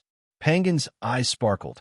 He did not expect Han Xiao to not dodge and immediately switched from a normal attack to a pugilist technique. Dense pugilist flames were injected into Han Xiao's body through the fist, turning into a shockwave and exploding. This was a control-type skill, using the pugilist flames to cause the molecules in the opponent's body to vibrate. As long as the opponent's strength was enough to crush the opponent, he would be able to temporarily take control of the opponent's body. Pangan was very experienced in dealing with high-level mechanics. He knew that this was a rare opportunity, so he would not let go of this opportunity. Combo after combo after combo flashed through his mind, and he instantly chose the most explosive combo. His body immediately moved according to muscle memory. He only needed to wait for Han Xiao to be controlled, and he would immediately hit him with a combo to deal full damage. However, he did not wait for Han Xiao to lose control. Just as he was about to use the starting martial arts of his combo, a huge slap suddenly came flying towards his face. Pa! This slap was so powerful that Pangan's eyes popped out. His head buzzed from the slap, and he could almost hear the sound of his facial bones cracking. Before he recovered from a momentary dizziness, the close-range attacks suddenly hit him like a storm. Countless heavy attacks landed on his body every second, shattering the golden red flames that protected his body one after another. His muscles rippled and caved in continuously. The excruciating pain swept through every nerve like a tide. Pangan instinctively raised his hand to block, protecting his vitals. His mind was still a little dazed. Wait a minute, a mechanic was closed in by a pugilist like me, but not only did he not retreat, he even took the initiative to fight back? It's fine if he fought back, but what's with this strength? It's ridiculously strong. After being chased and beaten up by Han Xiao for a few seconds, Pangan finally found an opening. He twisted Han Xiao's arm and pulled him into his arms. He then wrapped his arms around Han Xiao and formed a lock. Don't even think about running. Pangan spat out a mouthful of bloody saliva. The pugilist flames stimulated his body, and his muscles suddenly bulged. His body expanded, and his strength increased exponentially. He was ready to wrestle and planned to stop Han Xiao from breaking free from his lock. As long as he could lock Han Xiao for 2 seconds, he would be able to prepare a powerful skill and unleash an even more violent combo. Every part of a high-level pugilist's body was a weapon. Although Pangan was a little dazed by Han Xiao's counterattack, as long as he reacted with his countless pugilist skills and talents, he would have an incomparable advantage in close combat. However, the next moment, his expression froze and shock flashed through his eyes. Not only did he not feel Han Xiao struggle, but he even realized that Han Xiao had wrapped his arm around his waist and formed a lock. What kind of fighting style is this? Even though Pangan was very knowledgeable, he was still a little dumbfounded. You want to learn? Unfortunately, you won't be able to learn it even if I teach you. Han Xiao chuckled. At this moment, the first batch of mechanical troops that had just flown out of the secondary dimension opened fire at the two people hugging each other without hesitation. In their preset program, the highest priority tactic was that as long as their master caught a target, they would unconditionally open fire at their master. There was no need to actively control them. Seeing this scene, Penguin's expression changed. Isn't this a mutual destruction tactic? Damn it, this person is even fiercer than me. As the saying goes, the unreasonable are afraid of the reckless, and the reckless are afraid of the reckless. Although his physique was tough, he did not want to take a psionic bath with his enemy. A layer of his flesh would be washed off. Penguin hurriedly let go of his hand and wanted to retreat. However, his waist was tightly held by Han Zhao's arm. Han Zhao's strength was so great that he could not break free for a while. Don't waste your energy. I'm really curious. You knew that I was coming to visit half a month ago, but you didn't go online to check my information.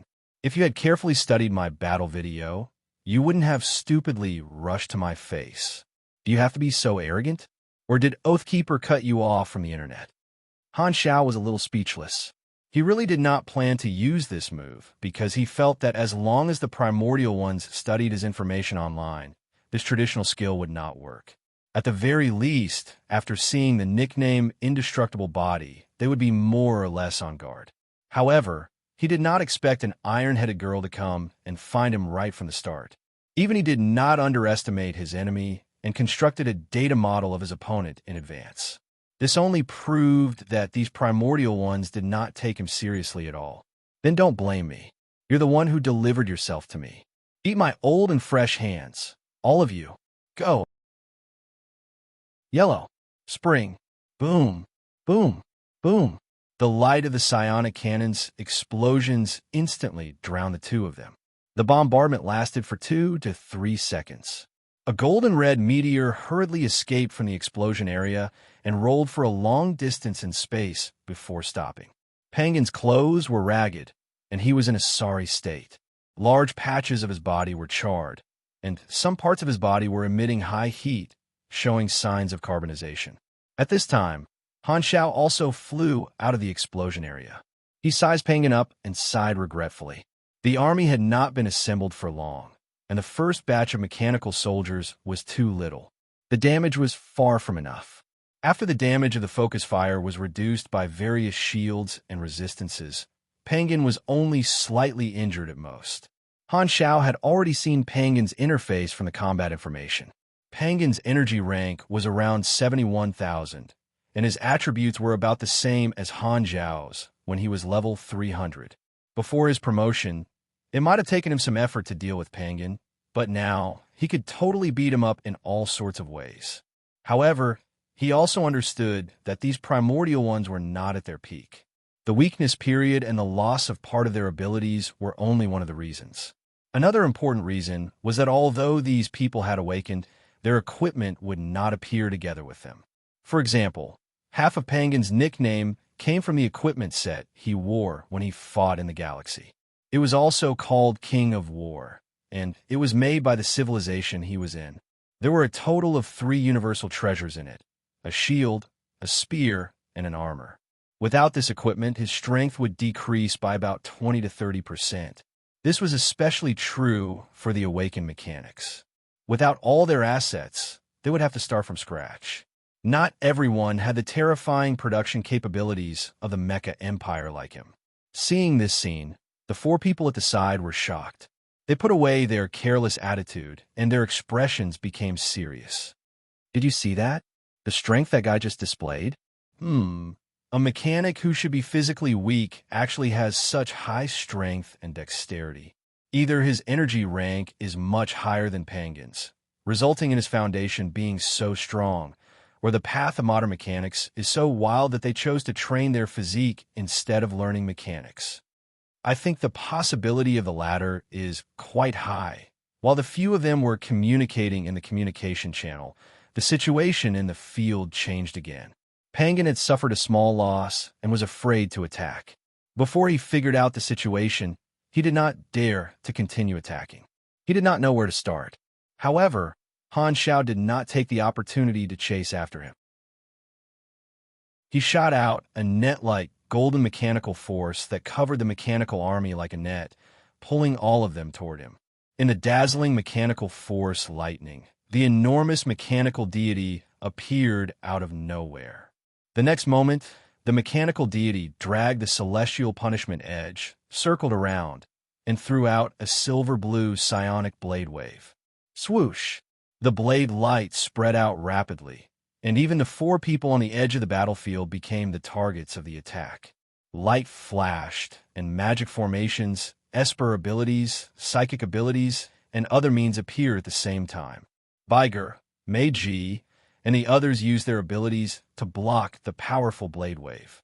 At the same time, Han Zhao's teasing voice sounded in the public channel. I said I'll fight 5, so I'll definitely fight 5. You want to watch the show from the side? Dream on. Baiger and the others looked at each other. Without any hesitation, they joined the battle together. After seeing what Black Star was capable of, the few of them did not mind fighting 5 against 1. If Pangan fought one-on-one, he would most likely lose. Furthermore, Han Xiao had initiated the attack and forced them to attack, so it would be inappropriate for them to not fight back.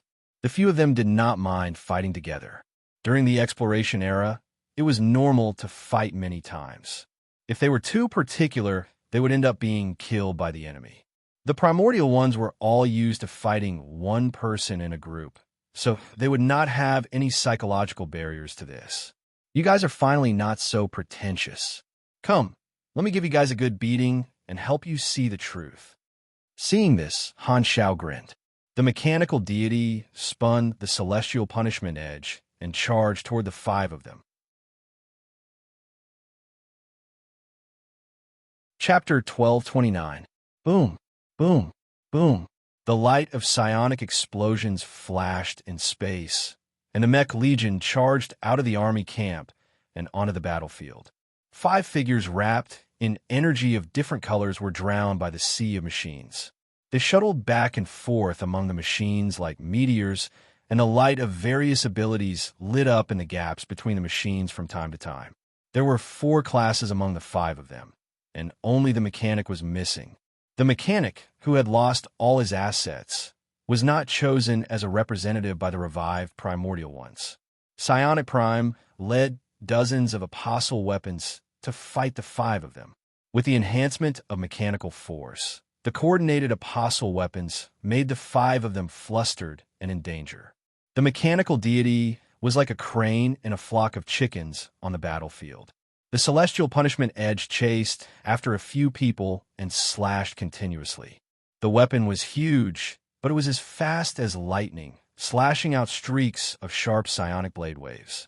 The heavy normal attacks were mixed with the explosive moves of the Geta Hadouken, pouring out explosive lethality. Pangan, in particular, received special attention. Han Xiao loved to persecute. No, educate arrogant kids the most. However, the opponent this time was not Old Manison, and he still needed to maintain his cool. Therefore, Han Xiao was more reserved and did not bombard the other party with chat streams. The few of them fought fiercely for quite a while. Han Xiao was fighting 1 against 5 and did not show any signs of weakness for the time being. He was not at a disadvantage and even had a slight advantage. The mechanical army charged back and forth like a flock of crows, like a black rag, trying to wipe away 5 stubborn stains.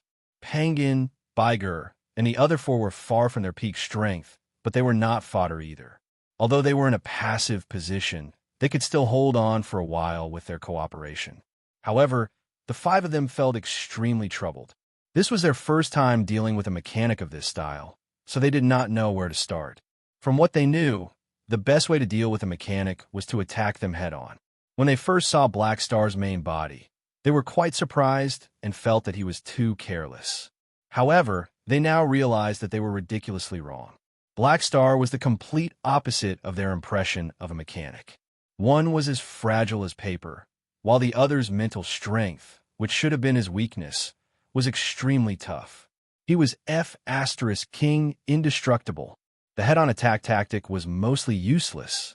If they turned to attack the enemy's army, The enemy's foundation was too strong, and the secondary dimensional army box was still sending out soldiers continuously. They did not know when it would end.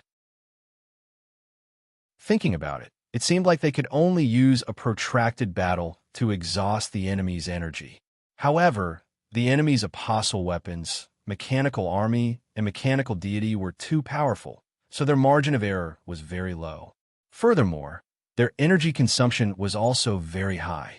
If this went on, the 5 of them were not sure if they would be heavily injured first or if Black Star would run out of energy. Does this person to time to attack to death? I never thought that such a terrifying character would appear in this era. Meiji exclaimed, "If only my weapon was still here." Pangan clenched his teeth as another dozen of his bones were shattered by the slash. Save it. A pugilist was beaten up by a mechanic at close range. And you still have the face to talk? Another person could not help but say, "All right, stop arguing and think of a way to deal with him. If we still get killed in a 5-on-1 battle, that will be extremely embarrassing," Bagan said with a deep voice. The 5 of them dodged or blocked the focused attacks of the mech army like they were walking on a tightrope, trying to find Han Zhao's weakness. However, they could not find a way to break through the situation and were getting more and more passive. With the support of Fearless Heart and legendary battle technique, the focused attacks of the mech army were extremely powerful. Among the 5 of them, only Pangan had true damage reduction. The other 4 would not be able to survive many rounds of attacks. If not for a psychic and Bagan continuously giving them shields, some of them might have already been heavily injured. Most importantly, they were shocked to find that Han Zhao was becoming more and more courageous as he fought, and his strength was still increasing as he fought. Baiger maintained the state of phase illusion and avoided the attacks of a few apostle weapons. He said decisively, "The battle has already been dragged into the opponent's rhythm. If this continues, the situation will only get worse. Let's try again. The 5 of us will attack his main body together. I don't believe that his physique has no limit. Other than that, there are no other effective methods. What do you plan to do? His main body is now hidden in the mechanical deity and is being protected. Have you forgotten the forbidden space spell I have? I can temporarily pull the target out of the mechanical deity and create an opportunity." The few of them quickly reached a consensus. Bagan did not delay and formed a hand sign. An exquisite enchantment circuit lit up on his neck, and a spatial repulsive force burst out with him as the center. The mechanical soldiers around him were all pushed far away, squeezing into a cluster. Then he raised his hand and cast a group blink spell, teleporting the other 4 to his side and gathering them together. He did not stop chanting and instantly constructed a new magic circuit. The space not far away suddenly rippled. Han Zhao, who was supposed to be inside the mechanical deity, appeared out of thin air at the location Bagan had pointed out. Han Zhao only felt his vision blur, and his position changed. He looked up and saw the concentrated fire of the 5 people charging toward him. The light was dazzling, and the momentum was fierce. "Yo, what a small combo." Han Zhao even had the time to tease him. He then opened a new gate beside him. With a tug of his hand, rows of space-time amber balls were pulled out and stacked into a transparent wall in front of him. Splash! The next moment, the long-range attacks of the 5 of them hit the space-time amber barrier. Like water pillars landing on a lotus leaf, they immediately slid in all directions. Han Zhao, who was behind the barrier, was unharmed. "What is that?" Seeing this, the pupils of the 5 of them constricted. At this time, Han Zhao's laughter sounded in the public channel. "This space displacement spell is not bad. I have a similar ability too. Do you guys want to try it?" As soon as he said that, Han Zhao's figure flashed, and he returned to the mechanical deity with void hyperdrive. Before the few of them could take any further measures, he immediately used void displacement and switched locations with one of his targets. Whoosh! Pangan's vision blurred, and he was shocked to find himself inside the mechanical deity. Before he could react, the space around him suddenly disintegrated, turning into a mech legion that surrounded him and focused fire on him immediately. Iron Head Doll was being beaten up far away. and Han Zhao's figure switched to the other four.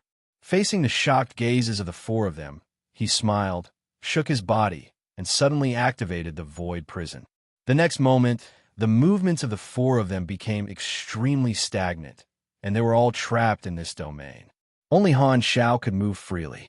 He activated apostolization with all his strength, and countless mechanical troops fed back a huge amount of attributes to him. His right arm bent like a bow, and energy circuits lit up on the surface of the mechanical suit. Psionic energy rippled out like water. Get a ripple fist, star-piercing hammer.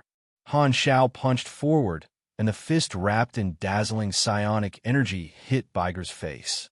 In the slow-motion view of the void prison, Baiger's face could clearly be seen shaking, deforming, and bursting open, with a stream of blood dripping out.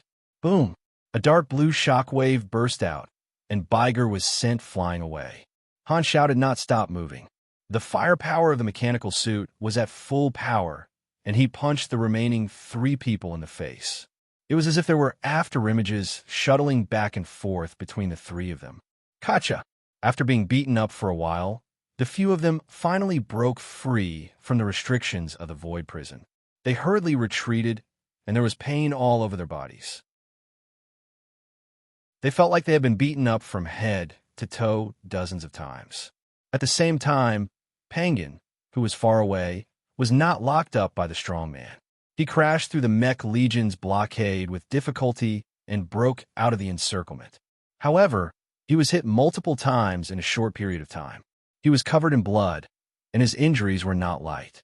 Han Zhao stayed where he was and did not chase after him, but the five of them stayed far away from him. All of them had cautious and serious expressions on their faces. Baiger held his bleeding face and was shocked. Not only did his strategy not work, but he was also beaten back by Han Zhao. The enemy could actually injure all five of them in a row, and Pangan was the most severely injured. This series of results shocked the few of them. They did not know what special abilities Han Zhao had, so they did not dare approach him easily, fearing that they would be hit again. Seeing that Han Zhao was sizing them up, the five of them became extremely vigilant and completely dispelled their last bit of contempt. They focused all their attention and nervously prepared for Han Zhao's next round of attacks. However, at this moment, Han Zhao stopped all the movements of the Mech Legion. He glanced at everyone and chuckled softly. I think we should stop here. I'm sure everyone has a direct understanding of my abilities. If we continue to spar, the situation might not be very pleasant. I agree with Meiji's suggestion. Let's stop here and consider it a draw. Let's not hurt the harmony. Hearing this, the five of them were stunned for a moment. Seeing that Han Zhao did not seem to be faking it, they relaxed their tense bodies. They looked at each other and more or less showed bitter smiles, shame on their faces. How could they not know that Black Star was giving them a way out so that they would feel better? However, this only hurt them more. How is this a draw? It's clearly five of us against one, and we're still being tortured. We don't feel comforted at all. We only feel embarrassed. A powerhouse like you is unique even in the exploration era. I admit defeat. We underestimated you. Baiger sighed with a complicated expression.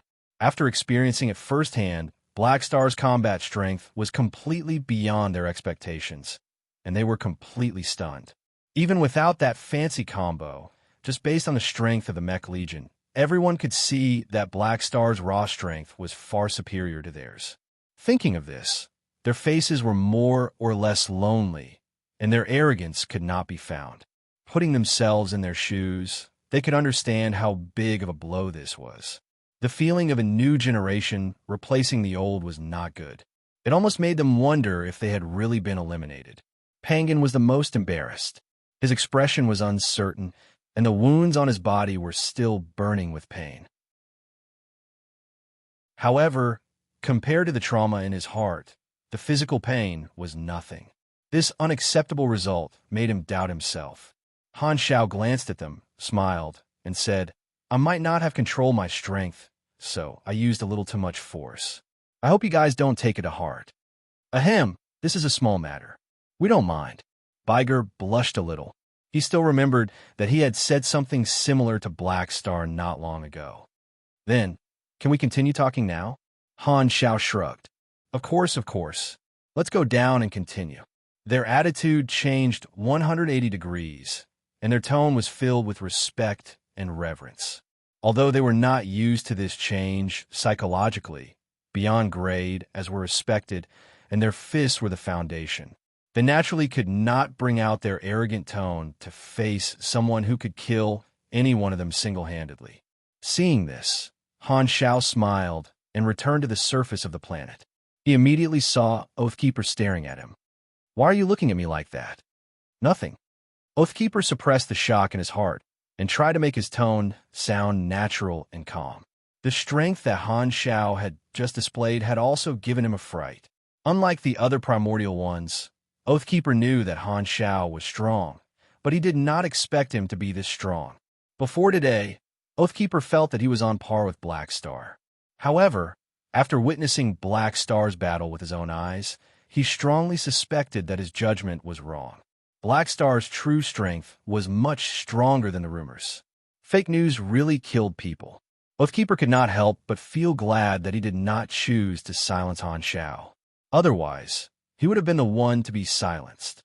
At the same time, the remote monitoring room of the Holy Covenant spaceship far away was dead silent. It was so quiet that even a pin drop could be heard. The many primordial ones watching the battle were stunned. Their eyes were wide open, and they were speechless from shock. After more than 10 seconds, someone finally spoke in shock, his tone filled with disbelief. 5 against 1, and they still lost? As soon as these words came out, everyone instantly exploded, and the entire room was in an uproar. This is the strength of a modern beyond grade A? From the looks of it, he seems to be doing it with ease. Penguin's group of 5 couldn't even find out his limit. What's his energy rank? 80,000? 90,000? Could it be that he broke through the 100,000 mark? Maybe he's right. We're outdated. Times have really changed. The primordial ones present felt like their worldview was shattered. At first, they thought that Black Star was just showing off, but in the end, they realized that he was really strong. They felt like their faces had been slapped.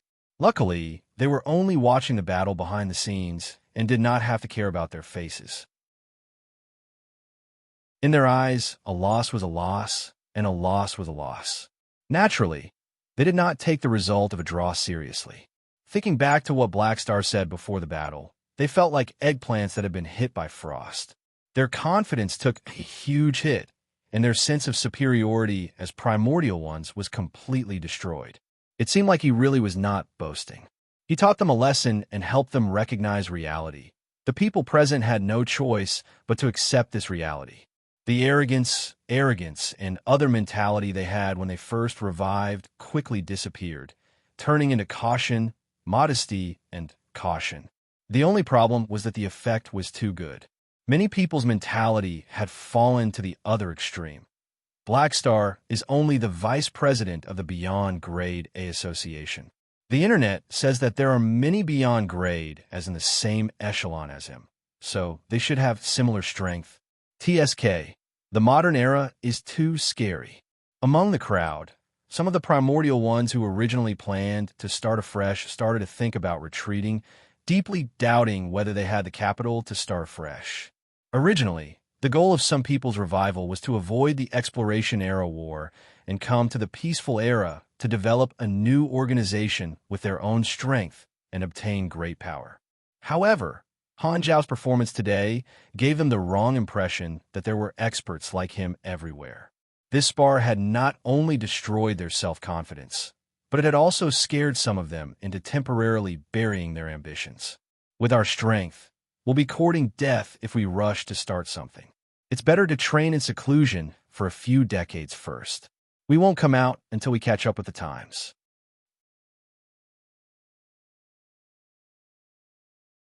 Chapter 1230. Biger, Penguin, and the others returned to the Pale Planet. When they were fighting in space earlier, they had consciously avoided this planet.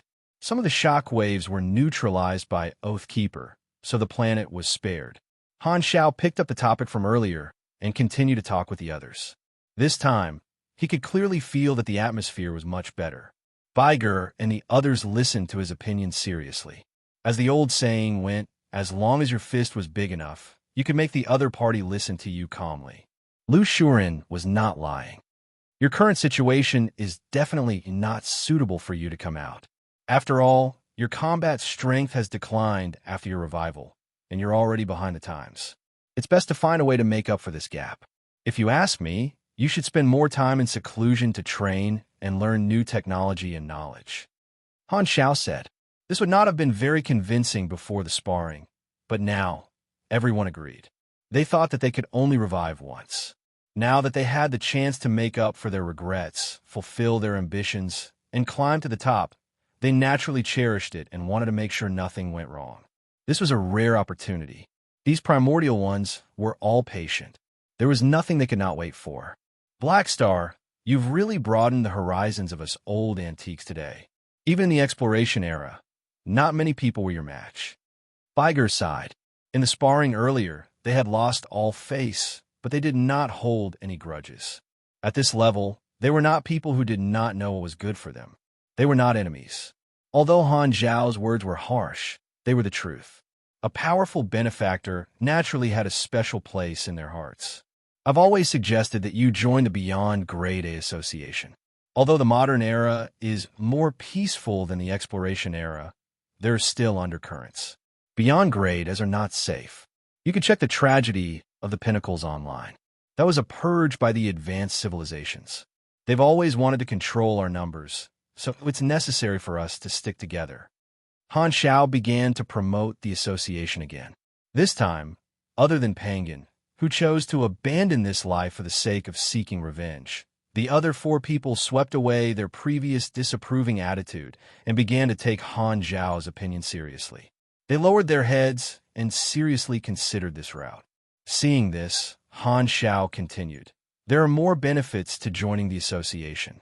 You just revived and are all alone. You don't have any organizations under you. So even if you want to develop from scratch, it'll take a lot of time.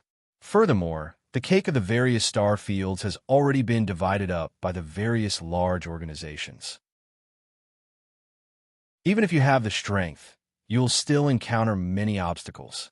On the contrary, if you become a member of the Beyond Grade A Association, you'll immediately be able to borrow the intelligence, resources, military, and other resources of the other members.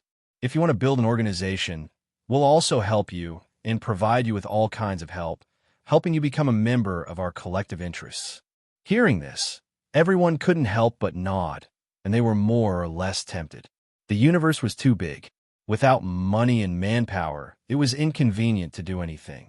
During the exploration era, they had been supported by various civilizations, and they were used to the taste of power. Now that they had to start from scratch, they were not used to it.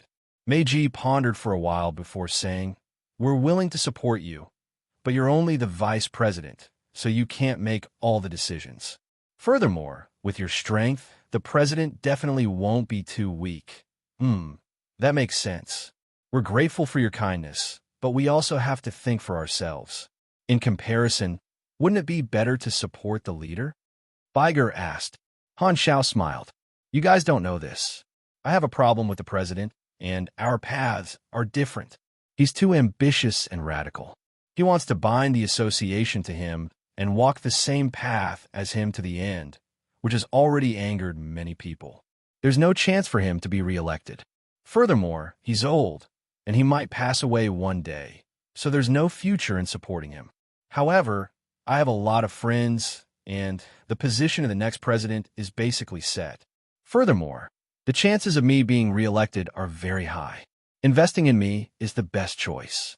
I'm not boasting about this information. You guys can read it online. By the way, he was defeated by me. Although he had only defeated the Mecha Empire once and lost more than he won, it was not a lie to say that the other party was defeated by him. Anyway, old Manison was not here, so what could he say? I see. The few of them realized that old Manison's reputation had been damaged again. They talked for a while, and Han Xiao gave a lot of opinions. He also analyzed the current situation of the universe. Viger and the others listened carefully and learned a lot. After talking about the subtle relationship between the three universal civilizations, Han Xiao stopped talking, changed the topic, and smiled. Speaking of which, I'm very interested in the exploration era, but the only way to know about it is to find information online. You guys are all involved in that era, so maybe you can tell me more about the specific situation of that era? His trip this time was not only for the calamity of the supers, but also to exchange information with the primordial ones. Seeing that the time was right, he threw out this topic. Then you've asked the right person. Who else in the universe knows more about that era than us? It had always been Han Xiao talking while they listened. Now that Han Xiao brought up a topic that they were familiar with, they immediately became interested and talked about the glory of the past, from the Dark Forest to the War of Heroes. They talked about everything under the sun. Han Xiao nodded and listened, interrupting from time to ask questions. He learned a lot of secrets about the exploration era war from them, as well as some information about the primordial ones. Speaking of which, do you guys know this person called Soul Emperor? Han Zhao's eyes sparkled. Rovel Sisak? I fought with him a few times on the battlefield. This guy is quite capable, but I died earlier than him. I don't know what happened to him after that. Mei Ji said. He died in battle. Viger shook his head. I killed him. You killed him? Han Xiao was immediately interested. To be more specific, Soul Emperor died in the encirclement on the battlefield. I was one of the participants. There were two others who participated in the encirclement, but I was the one who delivered the fatal blow. Yo, isn't this a coincidence? Han Xiao was very curious about Sorokin's expression after Biger joined the association. With how cunning Sorokin is, even if he's shocked, he'll probably still have a fake smile on his face. Should I provoke him then? Han Xiao suppressed his evil thoughts and asked, Are you sure he's really dead? His mental esper ability is quite unique. He might have transferred his soul without anyone noticing. You're saying he faked his death? Biger was stunned. He thought for a while and shook his head. I'm not sure. Anyway, I didn't notice anything unusual back then. I'm just guessing. If he lived to the modern era like Oathkeeper, would you be able to recognize him when you see him again? It's hard to say. If he didn't change, my soul detection spell would be able to recognize him. By the way, Soul Emperor is also the previous owner of Soul Flame. Oathkeeper might be able to sense it when they meet, but the premise is that he didn't change his soul frequency. That's usually a unique sign. Hearing that, Han Xiao rubbed his chin and started to think. Sorokin is an expert in the mental game. He shouldn't have left such a flaw, but that might not be the case. After all, Sorokin lived to the modern era. He wouldn't expect to meet a primordial one that he once interacted with. No one in the modern era could prove that Sorokin was Soul Emperor. Instead, this batch of revived primordial ones became strong evidence. TSK, if Biger recognized Sorokin on the spot when he joined the association, it would be a huge joke. Blackstar, I feel like you're hiding something. Do you know something? Is Soul Emperor really still alive? Biger could not help but ask. Who knows? Han Xiao shrugged. He had not decided if he should expose Sorokin's identity. Now is not the time to maximize his benefits. He paused and asked, by the way, there was a pair of sisters in the exploration era who had the esper abilities of life and death respectively. What do you think of them? Nerkes and Eros. These sisters are very strong. They created the underworld. Not many people are willing to mess with them. Pangan found a chance to interject. What's the underworld? Han Xiao pretended that he did not know. It's also a way to revive, but it has more disadvantages. You'll become a vassal of the two sisters. A few of them explained. Oathkeeper listened for a while and said, hesitantly, back then, many primordial ones were looking for a way to revive. We chose the Holy Covenant, and some placed their hopes on the underworld. However, Mei Ji shook her head. Let me say it. Those two sisters studied the concept of life and death until they became obsessed. They're very unreliable. We once invited them to join the Holy Covenant, but they rejected us and then cut off contact. I don't know what happened to them. They should be dead. Not just dead. You wouldn't believe it even if I told you. They actually committed suicide. Han Xiaoxin complained in his mind. Suddenly, his body paused as he realized something. When he first heard about the underworld from the landlady, he did not know about the sanctums, but now it seemed was the act of the two sisters leaving behind information form esper ability seeds, equivalent to them grabbing the information of their own esper abilities from the sanctums, allowing these two esper ability seeds to pass down their life's understanding? Han Technician was shocked. The more he thought about it, the more he felt that the inside story was not simple. Could it be that the reason the two sisters committed suicide was actually that they had discovered some clues about the sanctum revival and wanted to revive immediately after committing suicide to confirm their thoughts and confirm that this path was correct? Perhaps they failed in the end and only left behind the information of their esper abilities, unable to revive themselves. Then, thinking about Kasui's situation, could it be affected by the God's trade transformation mission? Before they completely died, the two sisters mentioned the word legacy in their last words. Could it be that they were not only referring to the esper ability seeds, but also the great reboot and the universe's iteration? Thinking deeper, with Hela, Aurora, or the underworld as a medium, could it be possible to revive Nerkes and Eros using the sanctums? If it failed, did it not mean that they were still alive in some way? Han Xiao secretly took a deep breath, feeling extremely terrified. Suppressing the surprise in his heart, he changed the topic and continued to chat with the group. Everyone chatted for a while more. Seeing that the conversation was about to end, Han Xiao interrupted with a smile. That's all for today. I've already conveyed my opinion. We can be considered acquaintances now. If you need any help in the future, feel free to come to me. Keep in touch. Hearing this, everyone nodded and expressed their friendliness. Han Xiao bade farewell to them one by one.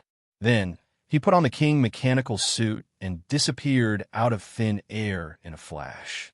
Now that the main character was gone, Baiger and the others looked at each other. Let's leave too. Black Star is right. I'm going to go back and focus on training. With such a good opportunity, I'll continue to seek breakthroughs. Hopefully, I can return to my peak strength, someone said. I don't plan to come out for 40 years. I'll just stay in the Holy Covenant. Hearing the discussion of his friends, Oathkeeper smiled with relief. His friend's mentality was finally corrected by Black Star. My efforts were not in vain. The fist is the last word completed. Your actions have won the respect of the primordial ones. The results are remarkable and will have an unknown impact on the future. Rating: Unbelievable plus 20 May G favorability to you plus 20 trip favorability to you. Plus 20 Penguin favorability to you. You have received 2,400,000 billion EXP, 8 random rewards, and 3 blank character summon cards. You have received 10 awakening points. You have received 1, the third sanctum fragment. You have received the talent Elderly Killer. This, Han Xiao was speechless. The rewards were very generous.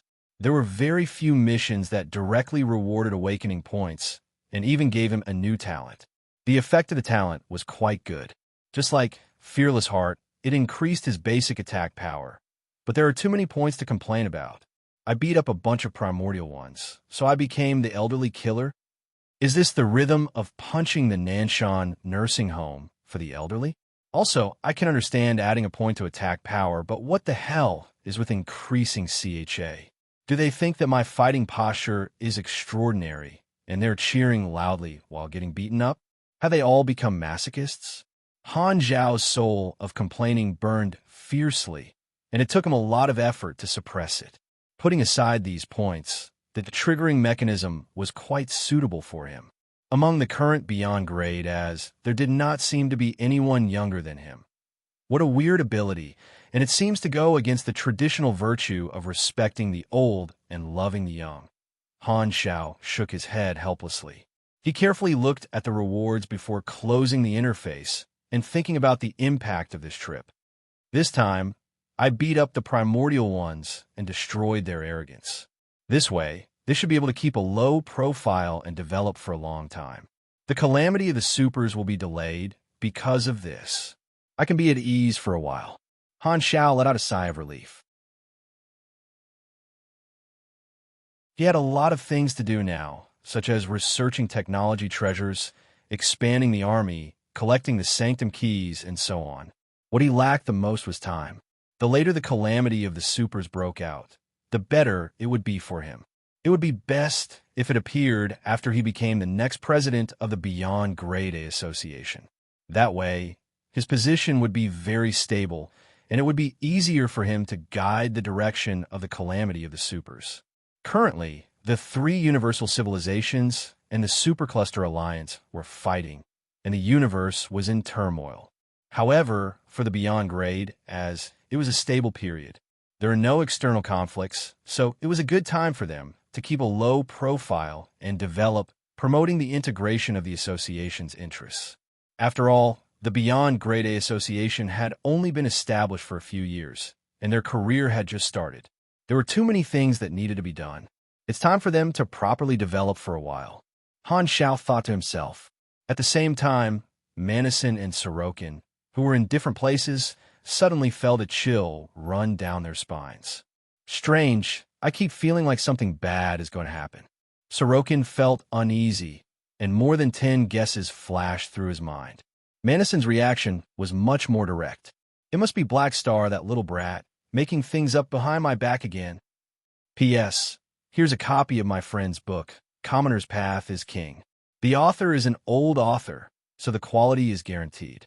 If you're interested, please take a look.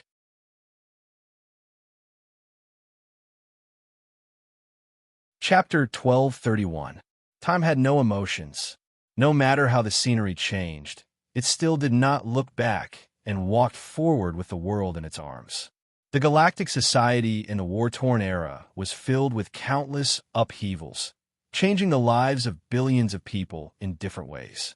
Some took the initiative to join the tide of the era, some were involuntarily dragged into the vortex, and some were determined to wait for death, hiding in small buildings, not caring about spring, summer, autumn, or winter. Demonstrations, independence, rebellions, political strife. Endless chain reactions spread across the various star fields. If one were to treat each eruption as a blooming flower, then the universe would be filled with a myriad of colors and blooming flowers. The source of the storm was the flickering war between the three universal civilizations and the Supercluster Alliance. After the disappearance of the Immortals, the war became more and more intense, gradually transitioning from a proxy war to the participation of the regular army. Even if both sides tacitly maintained a low-intensity war, the large group war of the advanced civilizations was not something that ordinary organizations had the ability to participate in. The front lines of the fourth exploration phase almost became forbidden zones. When the war machines of the advanced civilizations were activated, it was a vast power that was completely different from the strength of an individual. It was as if they had conquered the universe. Facing the attacks of the regular army of the three universal civilizations, the Supercluster Alliance gradually lost ground due to the limited supply line. Their territory was taken away time and time again, and their front line was constantly shrinking. However, in this tide of the era, the Beyond Grade as were able to remain unmoved, and their days were very comfortable. They kept a low profile and developed with each other, slowly perfecting the interest network of the association, allowing the Beyond Grade A organizations of various industries to connect and form a huge interest network. Han Xiao pretended not to see the intense fighting outside and announced that he would go into seclusion early on. Other than the regular Beyond Grade A meetings, he basically did not go out and stayed in the factory to study Jay's technology treasures. The Black Star Army's operations were already on the right track. The various departments were operating on their own and did not require his attention. The Army used its own resources in cooperation with many parties to silently expand the various star fields and grow stronger. The rich profits became the expenses for the great Mechanicon's research. It was almost inexhaustible, and his ability to earn money was getting stronger and stronger. With his current position, no one dared to provoke him. Only those who did not know the immensity of heaven and earth, or those who were opportunistic, could be dealt with by the army. There was no need to trouble Han Xiao. The primordial ones of the Holy Covenant organization were all in seclusion. Manison, Sorokin, and the others with grudges were also busy with their own matters. No one disturbed him. In this harmonious environment, the Han technician was finally able to settle down and research the technology that he had been researching behind closed doors for several years. During the research period, he even won the Stewart Peace Prize once and gained 1 legend point, maintaining the popularity of public opinion for a period of time. High-level life forms had a different sense of time. They could extend 1 second subjectively by many times, and they could also pass 10 days to half a month in the blink of an eye. Therefore, Han Xiao never felt bored as he wandered in the sea of knowledge. He was becoming more and more patient. The situation in the universe was constantly changing, and the days passed in the flames of war. In the blink of an eye, it was Galaxy Calendar 738. In the Central Galaxy, in the territory of the Red Empire, in a secret military training base. All the classes were stopped today. All the students and instructors gathered in the largest square, looking up at the large virtual screen that covered the sky. The screen was divided into dozens of small windows, each showing a different image. Most of them were monitoring a glowing figure from different distances and angles. One of the most macroscopic images showed a spherical mechanical satellite with energy circuits all over it, extending out densely packed chimney-like devices. Part of it was constantly absorbing the ubiquitous dark energy in the universe, while the other part was spitting out incandescent plasma energy. The energy circuits on the surface flickered nonstop, as if it was breathing, as if it was some kind of energy circulation and conversion equipment. If the people in the square looked at the other side of the sky, they would see several similar satellites floating above the base. One of them was operating, and it was the individual in the image. This was the supporting facility of the training base. Its official name was High Energy Life Form Sublimation Device, but the students called it Energy Gathering Tower. It had a single purpose, which was to create a special environment through a specific energy conversion and accumulation method. It was used to help Calamity grades take the crucial step and slightly increase their chances of breaking through to the beyond grade A realm. Normally, this device would not be used even once in many years. Now it finally welcomed a qualified user, the famous god in the base. After training in the base for many years, he had finally completed the accumulation. The quantitative change had reached a qualitative change, and he had officially taken the next step. All the students and instructors came over to watch. They held their breaths and waited for the birth of a new beyond grade A. In the image, the glowing figure was in the center of the energy vortex created by the device.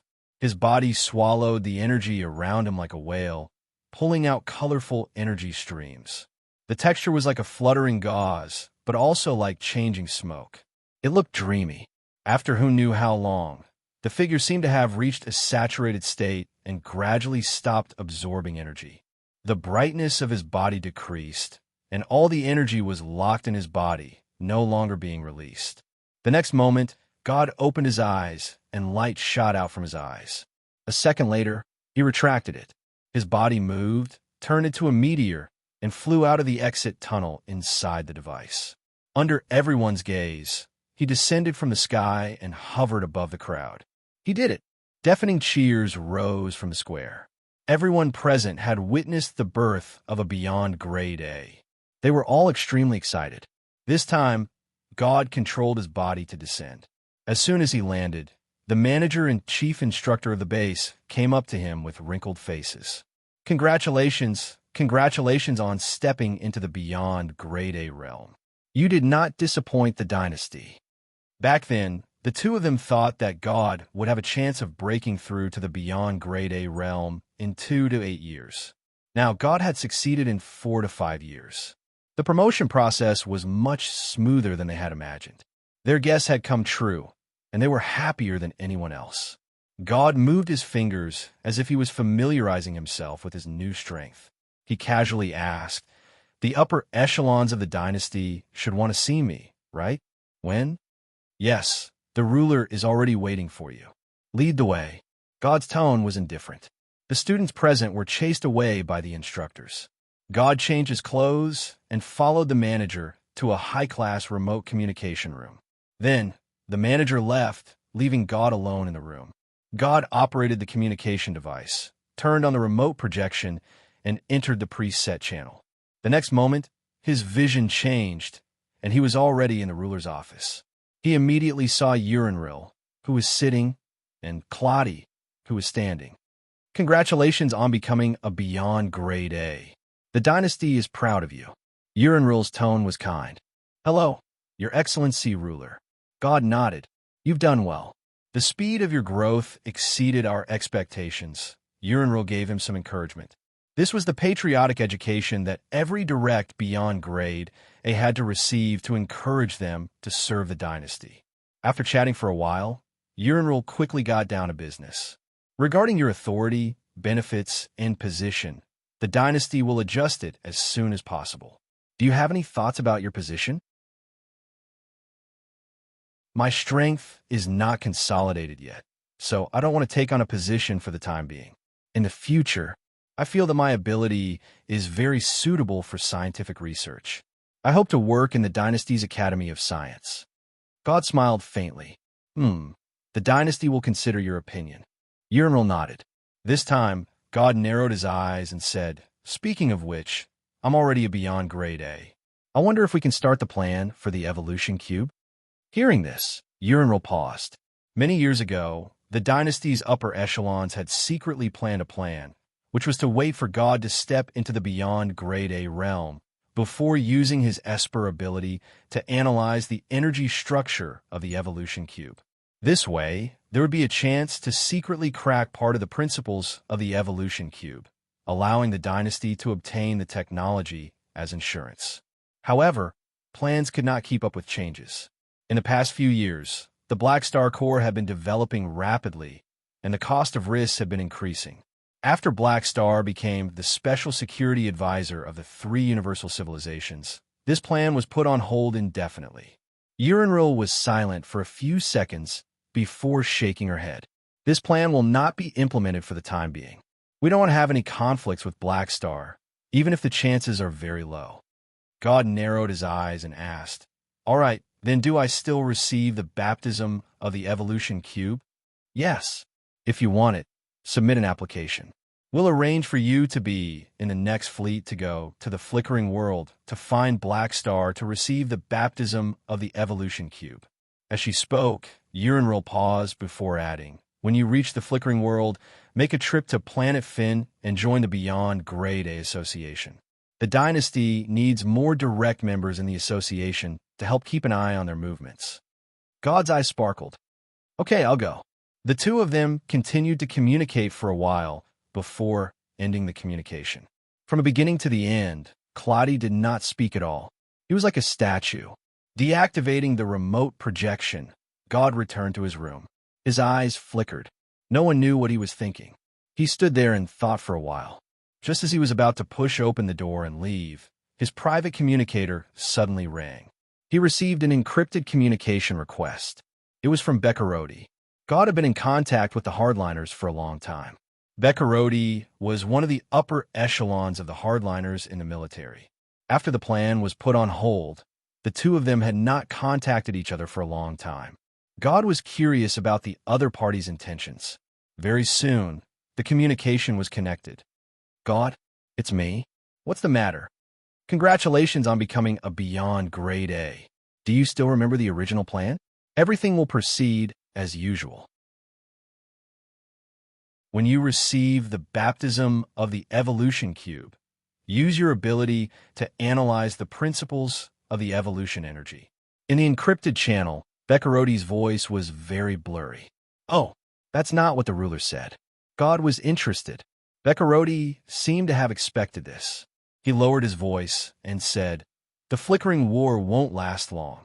This answer did not seem right, but God understood what the other party meant.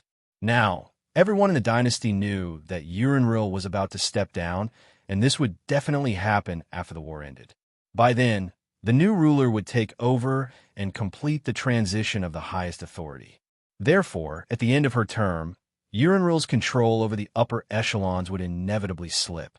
The identity of the new ruler was strictly confidential to the outside world but it was not a secret to people at Beccaroti's level. Although God did not know the identity of the new ruler, he was 80% sure that Beccaroti had asked him to continue with the plan to analyze the evolution cube because he had received the new ruler's permission. Through this, God could vaguely see that the next ruler seemed to have a stronger desire for control. No wonder he was with the hardliners. From another perspective, perhaps the new ruler did not wish to carry out such a risky plan during his term, so he transferred the risk to the end of the previous ruler's term.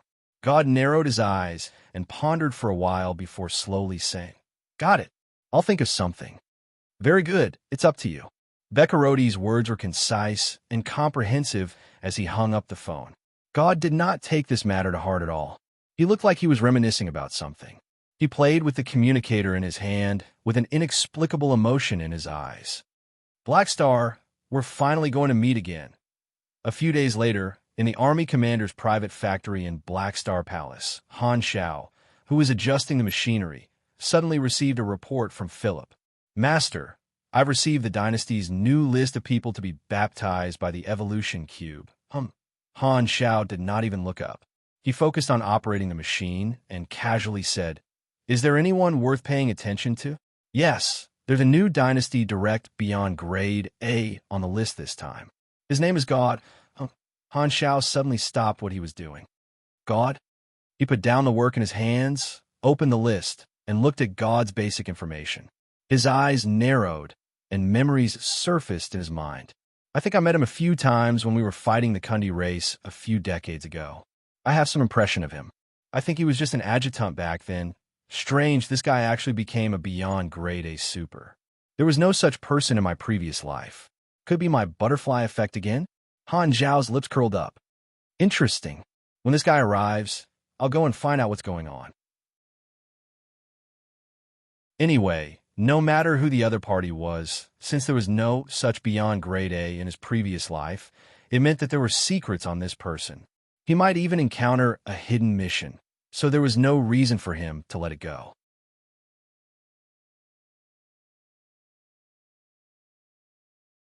Chapter 1232. Philip's report interrupted the work at hand. Han Xiao pondered for a while and decided to take a break. He left the experiment area, entered his personal lounge, found a chair, and sat down. He waved his hand to get the mechanical assistant to bring him snacks and drinks. He then opened the quantum network and browsed the latest news. During the version update period, the player forums were frozen. Han Xiao did not have a great pastime. Other than teleporting to Floating Dragon Island to accompany Ames, he could only go online and read the news.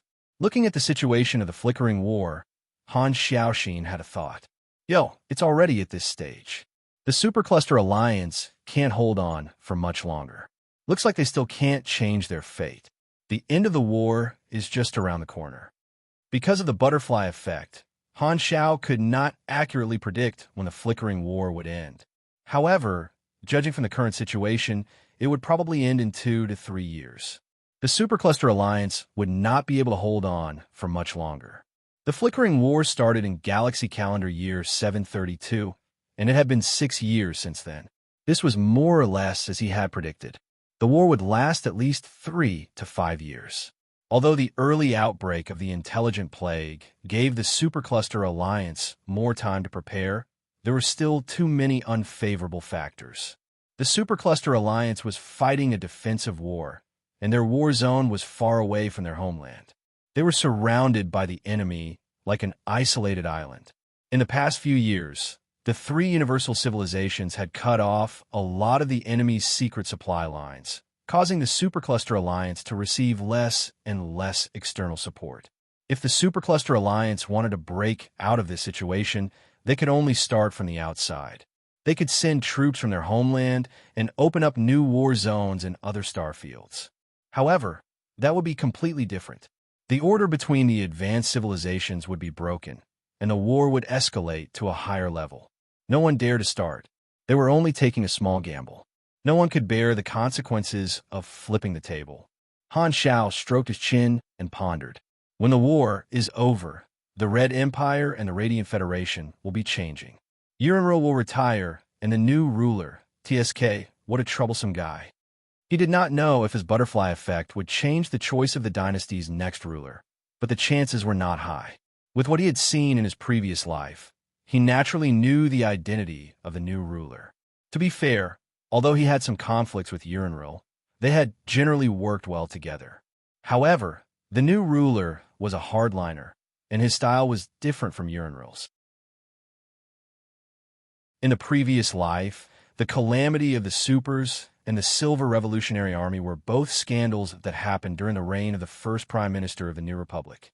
The new ruler's attitude towards Supers was not to be ignored, and that was one of the reasons for the calamity of the Supers. Furthermore, the next president of the Federation of Light was not a good person either. He was a troublemaker. When a new ruler takes office, he'll definitely contact all the beyond Grade A allies. Hopefully, the status quo can be maintained. Han Xiao shook his head. Throughout history, every time the old and the new were replaced, it was always an eventful period. He put this thought aside and opened the interface. Currently, God's trait transformation, machinery, had been upgraded to the 12th level. He had used the mission completion card to complete all the prerequisites, spending a total of 7 God's trait transformation points. The cost to upgrade to the 13th level was now 8 points, with 3 prerequisites. This meant that he would have to spend at least 5 God's trait transformation points. There were gold blueprints in Jay's technology treasure, which is a mountain of gold that needed to be slowly digested. Han Xiao had only studied a part of it in the past few years, but he already felt that his foundation had become much richer. If he accumulated contribution points to exchange for gold blueprints from the 3 universal civilizations, who knew when he would be able to accumulate so much wealth? Han Xiao currently treated these technologies as his trump cards and had not used them yet. He believed that once he used them, the various civilizations and the other beyond grade as would not be able to sit still, and trouble would follow. It was better to develop steadily for now. More than 2 months later, a dynasty fleet arrived at Black Star Palace, carrying the new batch of dynasty elites who were going to be baptized by the evolution cube. Spaceships followed the tracks and entered the dock of the outer ring base of Black Star Palace. The hatch opened, and the elites of the various departments of the dynasty swarmed out and gathered on the platform. As the only beyond Grade A in the team, God was naturally recognized as the leader. As soon as he stepped onto the dock, a few army receptionists greeted him. Elites of the dynasty, welcome to the Black Star Corps. The army commander has been waiting for a long time. Please follow me. Then, the army receptionists led the way, and the crowd followed obediently. They soon came to a fork in the road. This time, the receptionist stopped, turned to God, and said, Your Excellency wants to talk to you.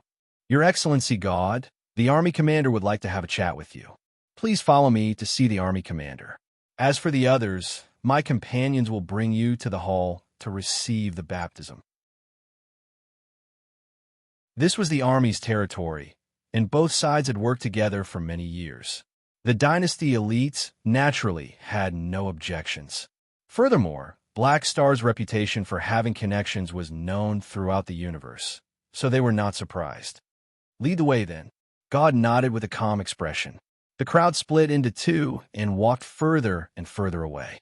God followed the receptionists, and the orderly footsteps of the crowd quickly disappeared from his ears.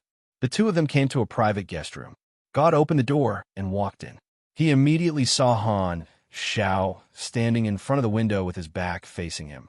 The starry sky outside the window was bright, and the figure in front of the window had broad shoulders and a muscular body. He gave off a masculine aura and looked like a pugilist.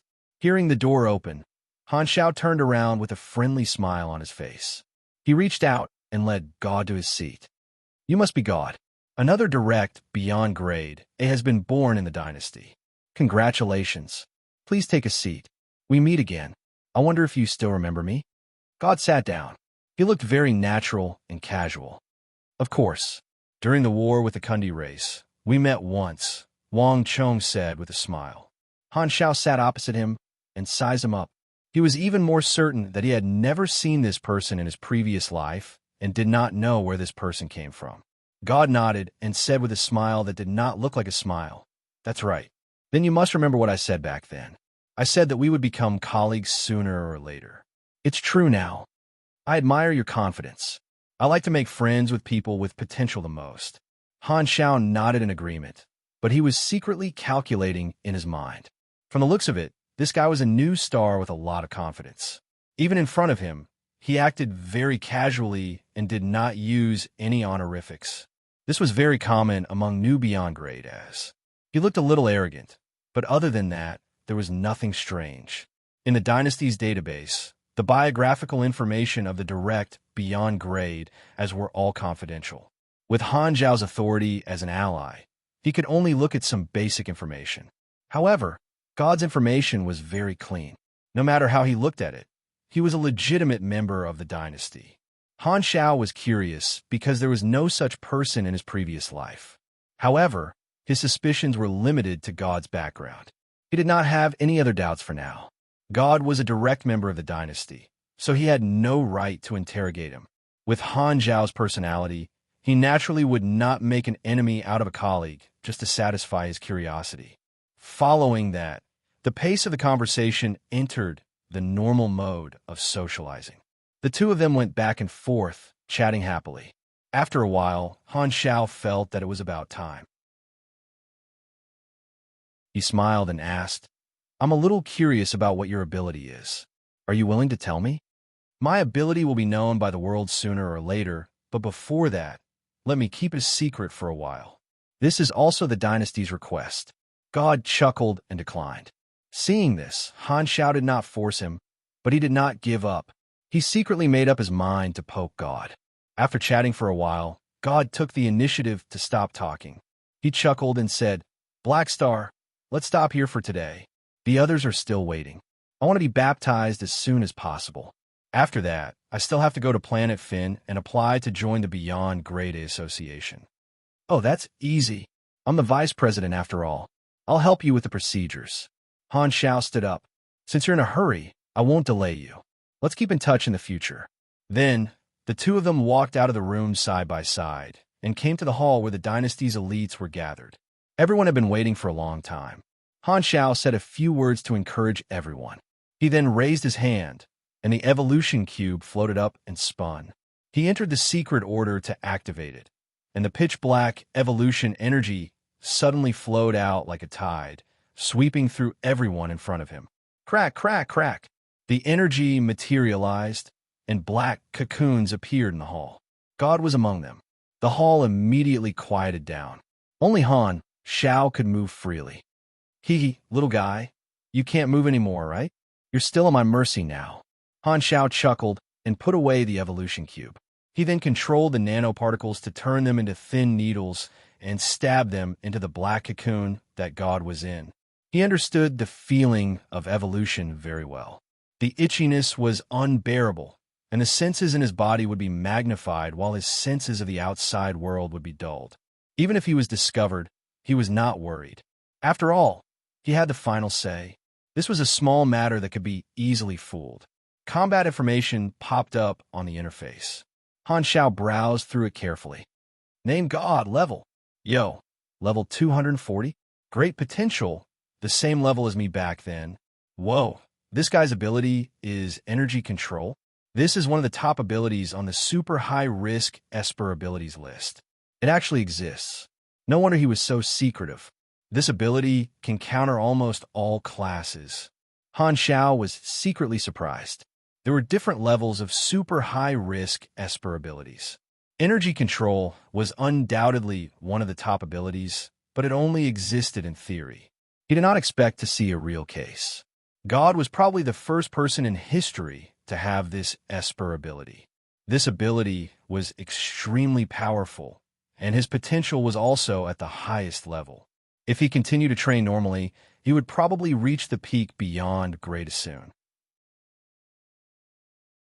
No wonder the dynasty spent so much effort to nurture him and keep it a secret. This kid really had a bright future ahead of him.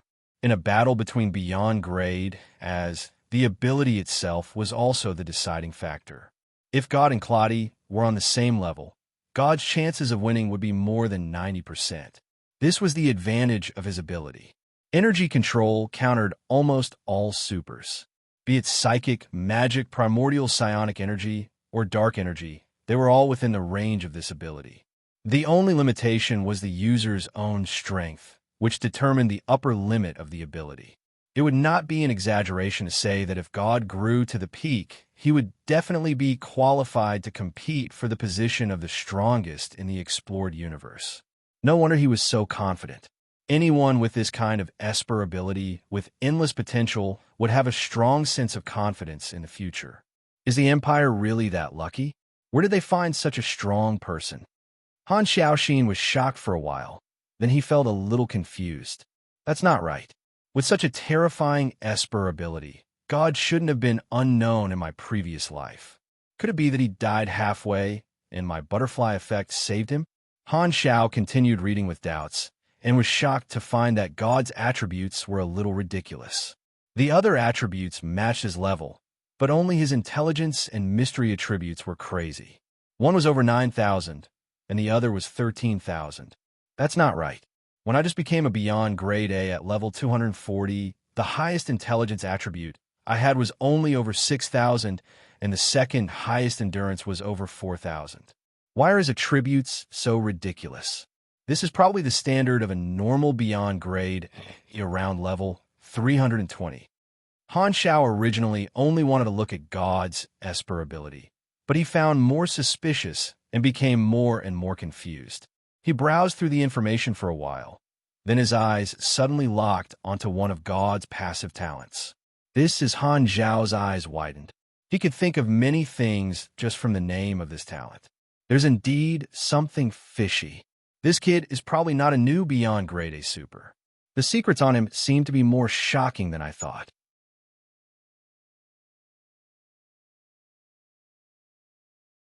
Chapter 1233. The body has been reborn, and the soul is still strong. This should be an ability similar to possession. Looking at God's black cocoon, Han Xiaoxin was surprised, and his brain started working quickly. According to the introduction of Esper ability, Rebirth, its effect was similar to a psychic's mind host, and was also similar to Sorokin's ability to change identities. Judging from the various abnormalities in God's interface, this was most likely a big shot who had changed his identity. The specific mechanism of this ability was still unclear.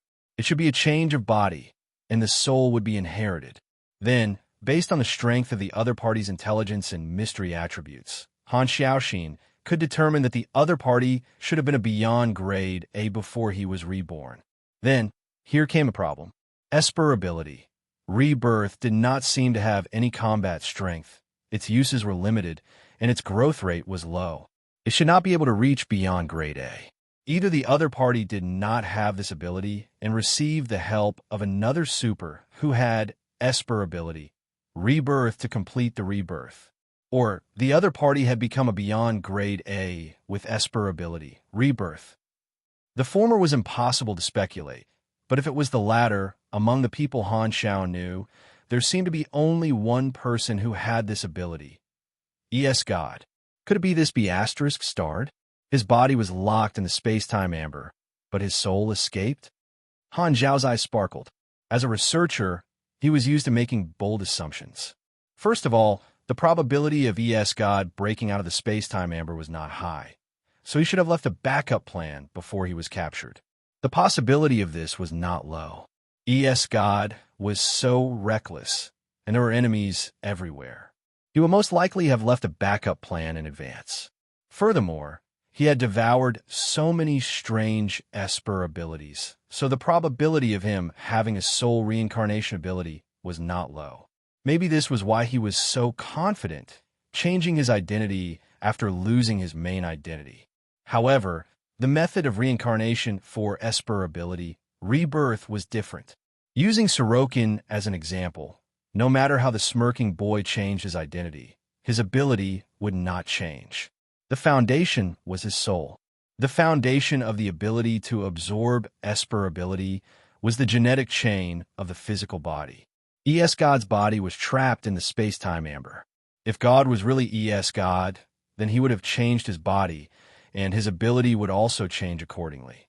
The ability to absorb Esper ability would be gone, and it would become a single ability, energy control. Could it be that God is a container that ES God secretly prepared for himself? I remember that ES God has been working hard on synthesizing super high-risk Esper abilities and controlling energy. Maybe this is the result of his many years of hard work. This B asterisk star might have really succeeded, fusing a bunch of Esper abilities and creating a crazy ability. Through some unknown means, he implanted it into God's body. Han Xiao pondered. God did not appear out of thin air. He had a complete life history. Since the dynasty was willing to nurture him, they must have confirmed his family background. If this was ES God's doing, then he must have started planning a long time ago. He did not know what method he used to create a clean alias. Following this hypothesis, ES God joining the 3 universal civilizations after reincarnating was probably not something as flashy as joining just because he couldn't beat them, but a long-term plan. The real situation might be like this. For the sake of his primitive accumulation, ES God committed countless sins and became enemies with the world. In the end, he synthesized a super high-risk Esper ability with unlimited potential. However, the alias ES God was already notorious. Even if he obtained the ability, he would never be at peace. Furthermore, the side effect of swallowing Esper abilities without restraint was that his genetic chain was overloaded. He might have planned to abandon this alias a long time ago. Therefore, ES God placed the synthesized super high-risk Esper ability in a container, waiting for the day to use Esper ability, rebirth. He would transfer his soul into the container and obtain a new life. With the results of his previous alias, he would join the 3 universal civilizations and be nurtured by the advanced civilizations. Han Xiao pondered. ES God is definitely capable of doing such a thing. He doesn't care whether he's a wanted criminal or a hitman of a civilization. The division of factions is just a means to him to obtain benefits. He only has one goal from the beginning, which is to reach a higher realm. The more he thought about it, the more he felt that it was possible. ES God had been a wanted criminal for so many years, so he definitely knew how to be cunning. This plan should only be one of ES God's plans. However, all of these deductions were based on the idea that God is ES God. In fact, the Esper ability, rebirth, talent alone could not perfectly prove this theory. What Han Xiao was doing now was just making a hypothesis and deducing the cause from the effect.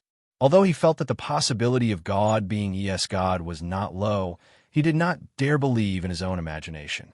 He might really be someone else, and that would be a mistake. Bold hypothesis, careful verification. It's a pity that bold explorers are useless against people. Otherwise, there would be new clues. Han Xiao shook his head. No matter who the other party was, in terms of reincarnation alone, God probably did it flawlessly and did not leave any clues. He thought that no one would be able to discover it, which is why he acted so relaxed in front of me. Thankfully, my level is higher than his, so I can see all of his abilities.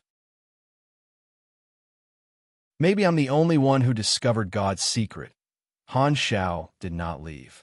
He sat at the side and waited silently, calculating in his mind.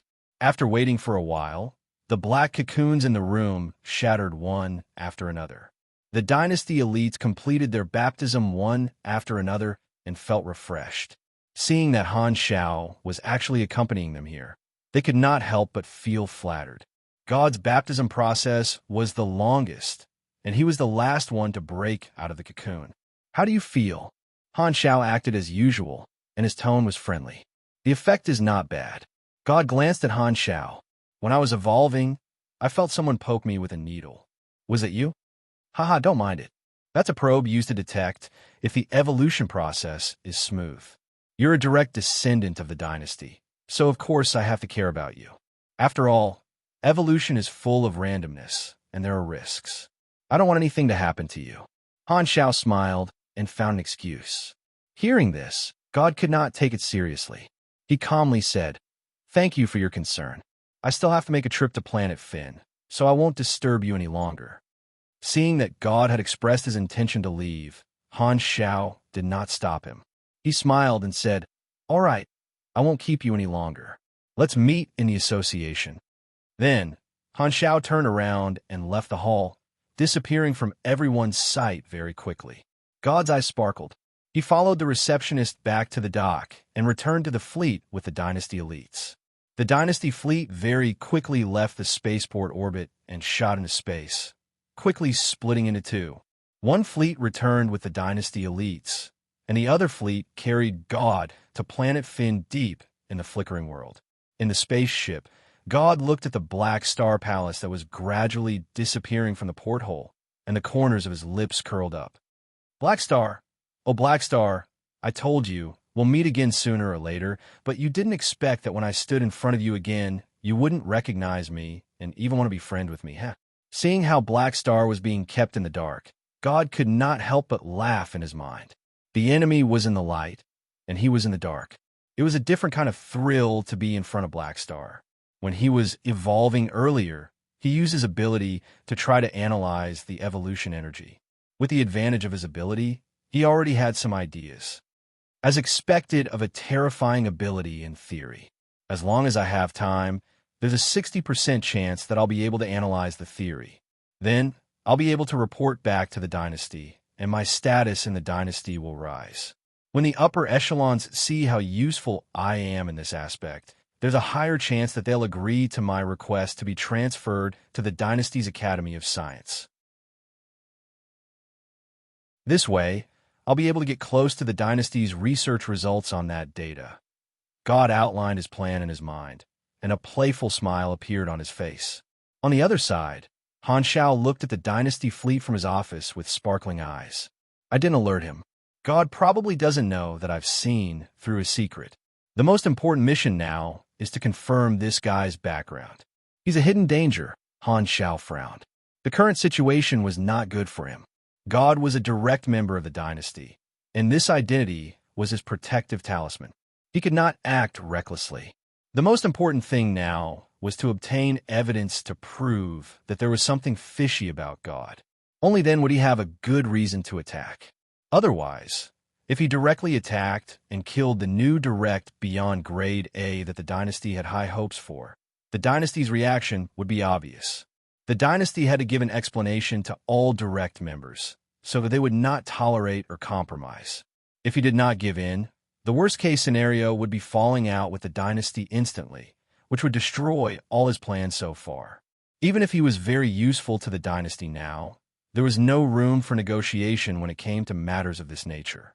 Even if the Dynasty did not want him as an ally, the Dynasty would not hesitate.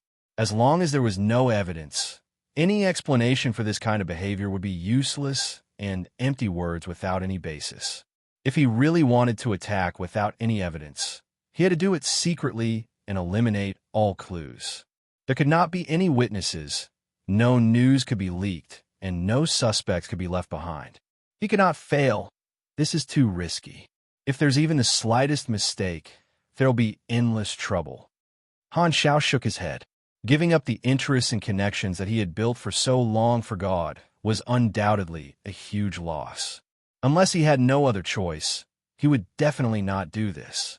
There was a better route now, and Han Xiao did not want to take this risk. If ES God is really God, then there's definitely something wrong with the body he left in the space-time amber. Looks like I have to apply to the Dynasty and visit ES God. Han Xiao narrowed his eyes. God still had to stay in the flickering world for a while, so it would be best if he discovered the problem before he returned. Otherwise, it would be difficult to do anything when God returned to the Dynasty. Ding! While he was deep in thought, there was a sudden movement on the interface. You have triggered the hidden mission, God's Secret. Mission Introduction. God is a new direct beyond grade A of the Red Empire. During your contact with him, you coincidentally discovered his abnormality. Maybe there's some shocking secret behind this. Mission requirements. Uncover God's secret reward. X1 character summon card. Randomly draw one of his abilities. Han Xiao regained his senses and looked at the interface. Triggered a hidden mission. Is it because I saw his abilities? The trigger condition is a little high. Only those whose level is higher than God can see all his abilities. Other than me, I'm afraid no one else can trigger this mission. Speaking of which, Mount and Blade 2 is released today. My youth is smiley face, angle, _:. You're tuning in to the Warrior Lore YouTube channel. Don't forget to subscribe and join us on this journey to catch the most captivating stories.